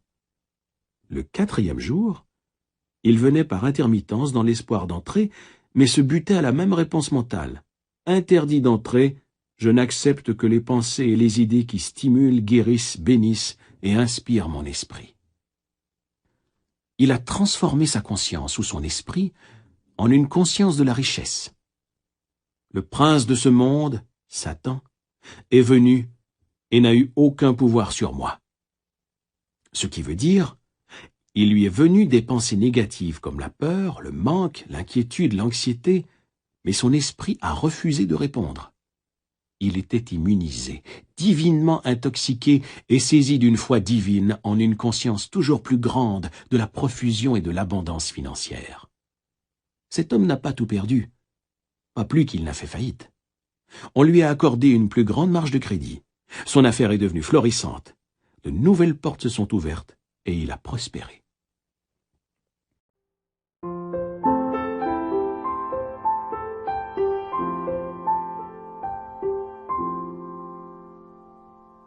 Rappelez-vous toujours, dans le processus de la prière, que vous devez rester fidèle à votre idéal, à votre objectif et à votre but. Nombreux sont ceux qui ne goûtent jamais à la richesse et à la réussite financière parce qu'ils prient de deux manières. Ils affirment que Dieu est leur source et qu'ils connaissent l'abondance divine. Mais quelques minutes plus tard, ils nient posséder des biens en affirmant « Je ne peux pas payer cette facture. Je ne peux pas me payer ceci, cela ou cet autre objet. » Ou alors ils se disent « La malchance me poursuit. Je n'arrive jamais à joindre les deux bouts. Je n'ai jamais assez d'argent pour m'en sortir. » De telles affirmations sont hautement destructrices et neutralisent vos prières positives. C'est ce que j'appelle prier de deux façons. Restez fidèle à votre plan ou à votre objectif. Restez fidèle à votre reconnaissance de la puissance spirituelle. Cessez de faire des mariages négatifs, c'est-à-dire de vous unir à des idées, à des peurs et à des inquiétudes négatives. La prière est comme un capitaine à la barre de son bateau. Vous devez avoir une destination. Vous devez savoir où vous allez. Le capitaine du bateau, connaissant les lois de la navigation, établit son parcours en conséquence. Si des tempêtes et des vagues déchaînées détournent le bateau de son objectif, il rectifiera calmement le cap. Vous êtes le capitaine à bord. Vous donnez les ordres sous forme de pensées, de sentiments, d'opinions, de croyances, d'humeurs et de signaux mentaux. Gardez l'œil sur la barre. Vous allez là où est votre vision.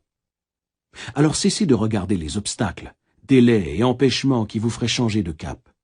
Soyez ferme et positif. Décidez où vous allez. Sachez que votre attitude mentale est le bateau qui vous fera passer du sentiment de manque et de limitation au sentiment d'opulence et à la croyance en l'indéfectible loi de Dieu qui travaille pour vous. Quimby, qui était médecin, de même qu'un remarquable disciple et enseignant des lois mentales et spirituelles de l'esprit, disait « L'homme agit en fonction de ses croyances. » Qu'est-ce qui vous motive maintenant? Qu'est-ce qui détermine votre réaction à la vie? Voici la réponse. Vos idées, croyances et opinions activent votre esprit et vous conditionnent au point que vous devenez, comme Quimby l'affirmait, une expression de vos croyances. Ceci illustre la vérité de la déclaration de Quimby. L'homme est sa croyance exprimée. Voici une autre déclaration populaire de Quimby. Nos esprits s'entremêlent comme des atmosphères, et chacun a dans cette atmosphère son identité. Lorsque vous étiez enfant, vous étiez sujet aux humeurs, aux sentiments, aux croyances et à l'atmosphère mentale générale de la maison. Les peurs, anxiété, superstition, ainsi que la foi et les convictions religieuses de vos parents étaient imprimées dans votre esprit. Disons qu'un enfant a été élevé dans un foyer où régnait la pauvreté, où l'on n'avait pas ce qu'il fallait pour s'en sortir, financièrement parlant. Il entendait sans cesse ses parents se plaindre de manquer de tout et d'être limité. Vous pourriez dire, comme Andrew Salter, avec sa thérapie du réflexe conditionné, que cet enfant a été conditionné à la pauvreté. Le jeune homme peut avoir un complexe de pauvreté fondé sur les expériences, la formation et les croyances acquises durant l'enfance. Mais il peut s'élever au-dessus de n'importe quelle situation et se libérer. Ceci se fait grâce au pouvoir de la prière. J'ai connu un jeune homme de 17 ans qui était né à New York, dans un quartier appelé Cuisine de l'Enfer. Il était venu écouter des conférences que je donnais au Steinway Hall à New York. Ce garçon s'est rendu compte qu'il avait été victime d'une forme de pensée négative et destructrice, et que s'il ne réorientait pas son esprit dans des canaux constructifs, il se laisserait envahir et contrôler par l'esprit du monde, avec ses peurs, ses échecs, ses haines et ses jalousies. L'homme fait subir aux autres ce que les autres lui font subir. La raison veut, comme le savait Quimby, que si l'humain ne prend pas soin de sa propre maison, esprit, la propagande, les fausses croyances, les peurs et les inquiétudes du monde phénoménal agiront sur lui comme un envoûtement hypnotique.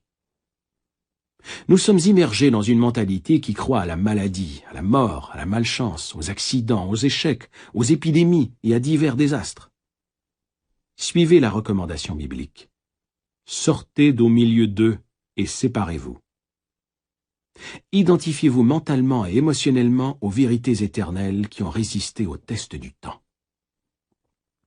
Ce jeune homme a décidé de se faire son propre plan.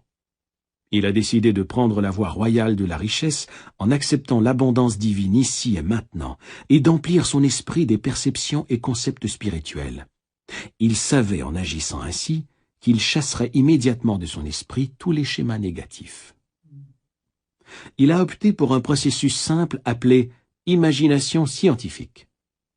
Il avait une voix merveilleuse, mais il ne l'avait jamais cultivée. Je lui ai dit que l'image sur laquelle il ferait porter son attention se développerait au plus profond de son esprit et finirait par s'y imprimer. Il a compris qu'il s'agissait d'une loi de l'esprit, la loi d'action et réaction, c'est-à-dire de la réponse de l'esprit profond à l'image mentale que l'on garde à la conscience. Ce jeune homme s'assoyait calmement dans sa chambre, détendait tout son corps et s'imaginait très nettement en train de chanter devant un microphone. En fait, il cherchait la sensation de l'instrument. Il m'entendait le féliciter pour le merveilleux contrat qu'il venait de décrocher et lui dire combien sa voix était magnifique. En faisant porter son attention et sa dévotion sur cette image mentale régulièrement et systématiquement, il a imprimé une profonde impression dans son inconscient. Peu de temps après, à New York, un professeur de chant italien qui avait reconnu son potentiel lui a donné plusieurs fois par semaine des leçons de chant, et ce tout à fait gratuitement. Il a fini par signer un contrat qui l'a fait voyager partout en Europe, en Asie, en Afrique du Sud et ailleurs, pour chanter dans les salles de concert. Ses soucis financiers étaient chose du passé, car il recevait aussi un excellent salaire. Ses talents cachés et ses capacités à les exprimer étaient sa vraie richesse. Ses talents et ses pouvoirs en chacun de nous sont des dons de Dieu. Exprimons-les. Vous êtes-vous jamais dit « Comment pourrais-je être plus utile à mes semblables? Comment pourrais-je contribuer davantage à l'humanité ?» Un de mes amis, ministre du culte, m'a raconté qu'au début de son ministère, lui et son Église ont éprouvé des problèmes financiers. Sa technique ou procédé se résumait à cette simple prière, qui a fait des merveilles pour lui. Dieu me montre de meilleures façons de présenter les vérités divines à mes semblables. L'argent s'est mis à couler à flot. En quelques années, l'hypothèque a été remboursée, et il n'a plus jamais eu de souci d'argent. En écoutant ce chapitre, vous avez appris que les sentiments, humeurs et croyances intimes de l'homme contrôlent et gouvernent toujours son monde extérieur. Les mouvements intérieurs de l'esprit contrôlent les mouvements extérieurs. Pour changer l'extérieur, vous devez changer l'intérieur. Sur la terre comme au ciel, ou encore, tel que c'est dans mon esprit ou ma conscience, ainsi en est-il pour mon corps, les circonstances et mon environnement.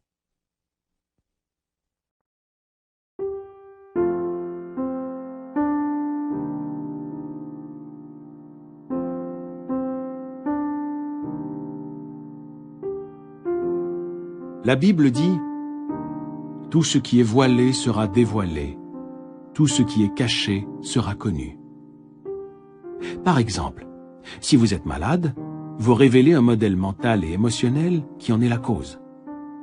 Si vous êtes atterré, ou si on vous annonce une terrible nouvelle, remarquez comment cela se voit dans votre visage, vos yeux, vos gestes, le ton de votre voix, dans votre démarche et votre posture. En fait, tout votre corps révèle votre détresse intérieure. Vous pourriez bien sûr, par une discipline mentale et la prière, rester absolument stoïque, serein et calme, refusant de trahir vos sentiments cachés ou votre état mental. Vous pourriez commander aux muscles de votre corps de se détendre, de rester calme et immobile. Ils seraient obligés de vous obéir. Vos yeux, votre visage et vos lèvres ne montreraient aucun signe de chagrin, de colère ou d'abattement. D'un autre côté, avec un peu de discipline, à travers la prière et la méditation, vous pourriez renverser complètement la situation.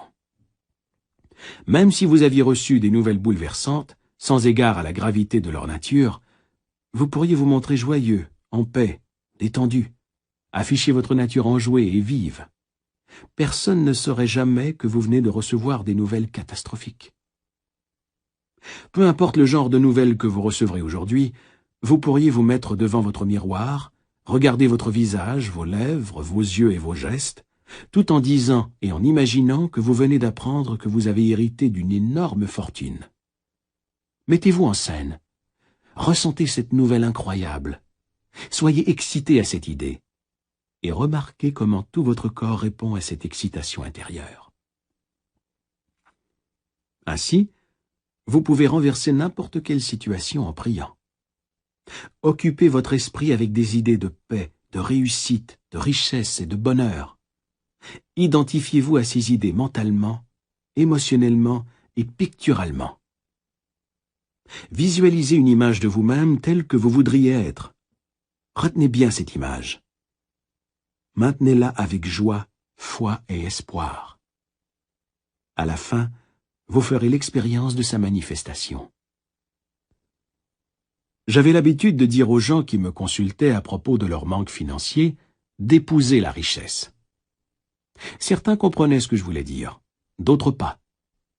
Comme tous ceux qui étudient la Bible le savent, votre vie est ce à quoi vous êtes mentalement lié, ce à quoi vous êtes marié, ou ce avec quoi vous ne faites qu'un. Autrement dit, ce que vous concevez et ce en quoi vous croyez, vous le mettez au monde. Si vous croyez que le monde est froid, cruel et dur, que la vie est un œil pour œil, dent pour dent, c'est votre conception. Vous êtes marié à cette idée, et ce mariage fera des petits, voire des problèmes.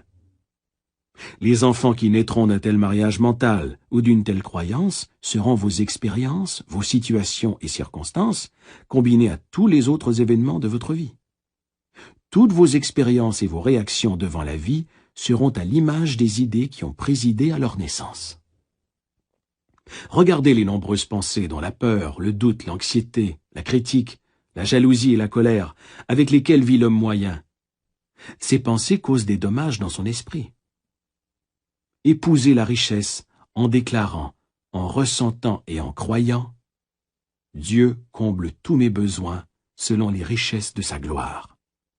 Ou encore, prenez la déclaration suivante et répétez-la encore et encore intentionnellement jusqu'à ce qu'elle conditionne votre conscience ou qu'elle fasse partie de votre méditation. Je m'exprime divinement et je suis merveilleusement récompensé.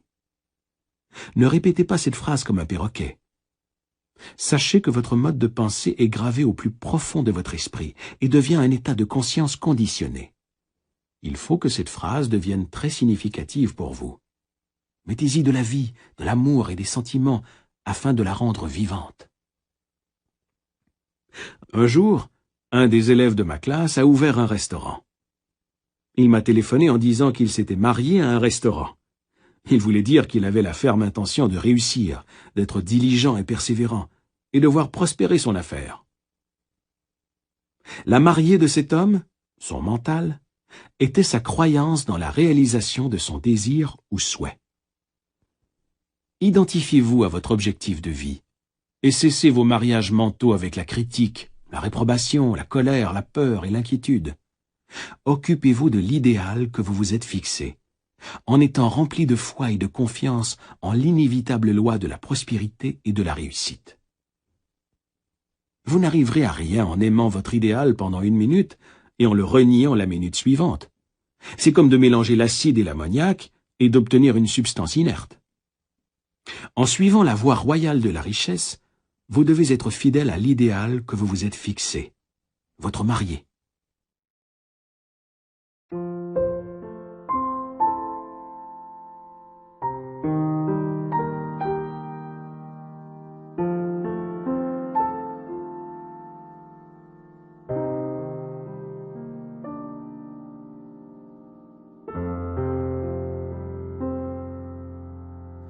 On trouve dans la Bible des passages qui illustrent ces vérités. Par exemple, Ève a été créée à partir de la côte d'Adam. Votre côte est votre conception, votre désir, votre idée, votre plan, votre but ou objectif dans la vie. Ève représente l'émotion, le sentiment naturel ou le ton intérieur.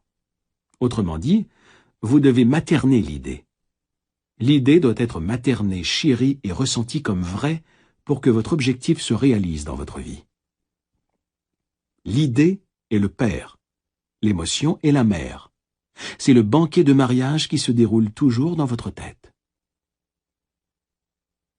Le philosophe russe Ouspensky parlait du troisième élément qui pénétrait ou était formé suivant l'union de votre désir et de votre sentiment. Il appelait cela l'élément neutre. On pourrait l'appeler paix, car Dieu est paix. La Bible dit « Et le gouvernement reposera sur ses épaules ».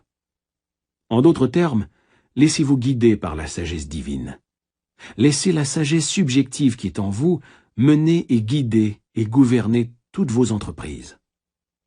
Adressez votre requête à la présence bienfaitrice, sachant en votre cœur et en votre âme qu'elle dissipera l'anxiété, guérira la blessure et redonnera à votre âme sa sérénité et sa tranquillité. Ouvrez votre esprit et votre cœur et dites « Dieu est mon pilote. Il me mène. Il me fait prospérer. Il est mon conseiller. » Dites cette prière matin et soir. Je suis un canal à travers lequel les richesses de Dieu circulent sans cesse, généreusement et librement. Écrivez cette prière dans votre cœur. Inscrivez-la dans votre esprit. Restez dans le rayonnement de la gloire de Dieu. La personne qui ignore le fonctionnement intérieur de son esprit croule sous les fardeaux, l'anxiété et les soucis. Elle n'a pas appris à confier son fardeau à la présence bienfaitrice pour ainsi s'en libérer. Un jour, un disciple a demandé à un moine zen « Qu'est-ce que la vérité ?» Le moine a répondu symboliquement en enlevant le sac de son dos et en le déposant par terre. Puis le disciple lui a demandé « Maître, comment cela fonctionne-t-il » Le moine zen, toujours silencieux, a remis le sac sur son dos et a poursuivi son chemin en chantant intérieurement. Le sac est votre fardeau ou votre problème. Vous le confiez à la sagesse subjective qui sait tout et qui a le savoir-faire pour accomplir votre vœu. Elle n'a que la réponse. Remettre le sac sur son dos signifie que même si mon problème est toujours là, je suis maintenant mentalement délivré de mon fardeau, puisque j'ai invoqué la sagesse divine. Ainsi, je chante le chant du triomphe, sachant que la réponse à ma prière va venir, et je chante pour la joie qui m'attend. C'est merveilleux. Tout homme sert d'abord le bon vin, puis le moins bon après qu'on s'est enivré. Toi, tu as gardé le bon vin jusqu'à présent. C'est vrai pour tous ceux qui accèdent pour la première fois à la connaissance des lois de l'esprit. Ils cherchent avec énormément d'esprit et d'ambition. L'homme est le nouvel outil qui balaie tout. Il est rempli de bonnes intentions, mais il oublie souvent la source du pouvoir. Il ne reste pas fidèle au principe scientifique et efficace qui est en lui, qui l'élèverait au-dessus de ses expériences négatives et le conduirait sur la voie royale de la liberté et de la paix de l'esprit. Il cède mentalement et émotionnellement à des idées et à des pensées sans rapport avec le but ou l'objectif qu'il s'était fixé. Autrement dit, il n'est pas fidèle à son idéal ou à son épouse. Sachez que le moi subjectif ou profond en vous acceptera votre requête, et qu'étant le grand ordonnateur, il fera en sorte de l'accomplir à sa manière. Il vous suffit de présenter votre requête en toute bonne foi et confiance, de la même manière que vous déposeriez une graine dans le sol ou que vous posteriez une lettre à un ami, sûr de recevoir une réponse en retour.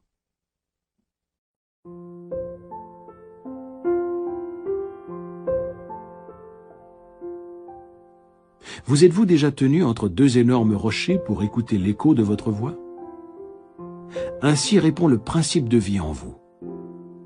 Vous entendrez l'écho de votre propre voix. Votre voix est le mouvement de votre esprit intérieur, mental, l'aventure intérieure psychologique, où vous vous êtes régalé mentalement d'une idée jusqu'à en être rassasié, Ensuite, vous vous êtes reposé. Connaissant cette loi et la façon de l'utiliser, veillez à ne jamais vous saouler de pouvoir, d'arrogance, d'orgueil ou de suffisance. Utilisez la loi pour bénir, guérir, inspirer et élever les autres et vous-même.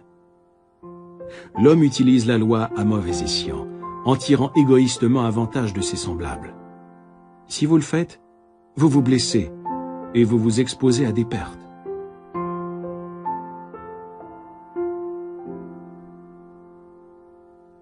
Le pouvoir, la sécurité et la richesse ne s'obtiennent pas à l'extérieur. Ils proviennent du trésor d'éternité qui est en vous. Nous devrions comprendre que le bon vin est toujours là, car Dieu est l'Éternel maintenant. Sans vous soucier de la situation actuelle, vous pouvez prouver que votre bien est toujours présent en vous détachant mentalement du problème, en le regardant de haut et en voyant aux affaires de votre Père. Regarder de haut, c'est visualiser votre bien, travailler à une nouvelle conception de vous-même, l'épouser et soutenir ce sentiment de bonheur en restant fidèle, rempli de foi en chacun de vos pas, en sachant que le vin de l'allégresse, la prière exaucée est pour bientôt. Voici venu le jour du salut. Le royaume des cieux est à portée de main. Tu as gardé le bon vin jusqu'à présent. Vous pouvez, dès ce moment, voyager psychologiquement dans votre esprit et entrer mentalement à travers l'imagination divine, dans n'importe quel état que vous désirez. La richesse, la santé ou l'invention que vous voulez faire connaître, tout cela est invisible au début. Tout vient de l'invisible. Vous devez subjectivement posséder la richesse avant de pouvoir être riche objectivement. Le sentiment de richesse produit la richesse, car la richesse est un état de conscience. Un état de conscience est ce que vous pensez, ressentez, croyez et acceptez mentalement.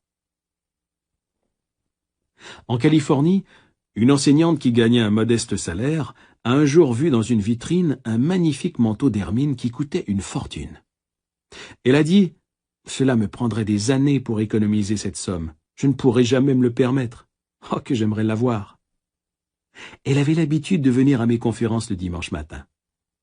En cessant d'épouser ses idées négatives, elle a appris qu'il pourrait avoir un manteau, une voiture ou tout ce qu'elle désirait, sans causer de tort à personne. Je lui ai dit de s'imaginer portant ce manteau, de sentir la douceur de sa fourrure sur sa peau. Elle a commencé à utiliser le pouvoir de son imagination le soir avant de s'endormir. Elle mettait son manteau imaginaire, le caressait comme une enfant caresse sa poupée. Elle a continué à le faire et a fini par sentir l'excitation. Elle se couchait tous les soirs vêtue de son manteau imaginaire, heureuse de le posséder. 3 mois ont passé sans que rien ne se produise. Elle était sur le point de laisser tomber quand elle s'est rappelée que c'est la persévérance qui compte. Celui qui persévère jusqu'à la fin sera sauvé. Autrement dit, celui qui ne renonce pas, mais qui reste dans le parfum de sa présence, trouvera la solution. La réponse vient à celui qui marche dans la conviction du « c'est fait ».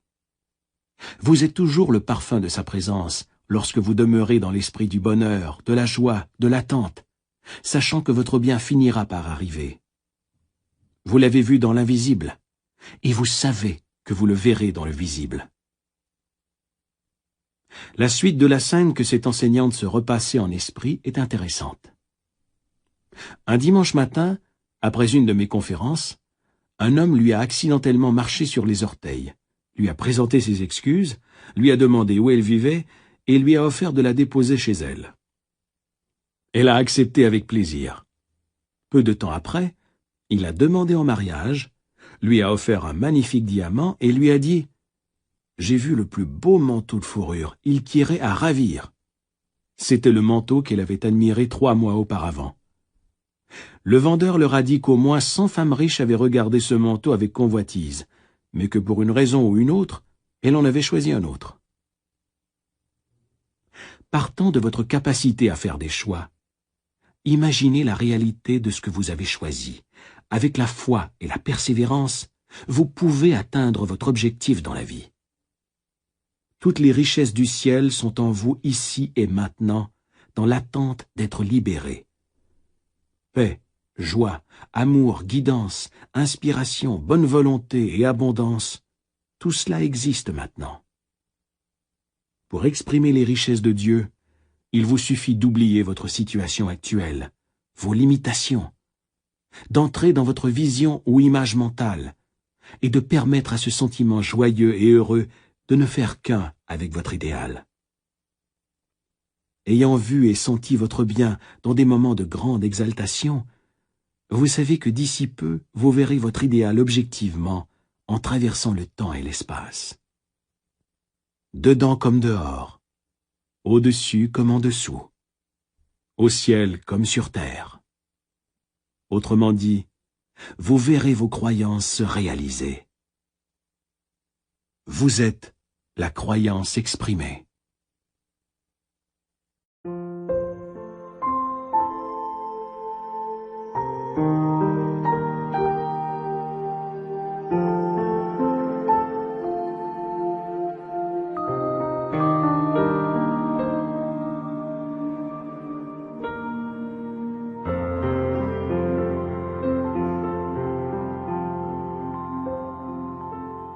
ADA Audio vous a présenté « Comment attirer l'argent » par Joseph Murphy.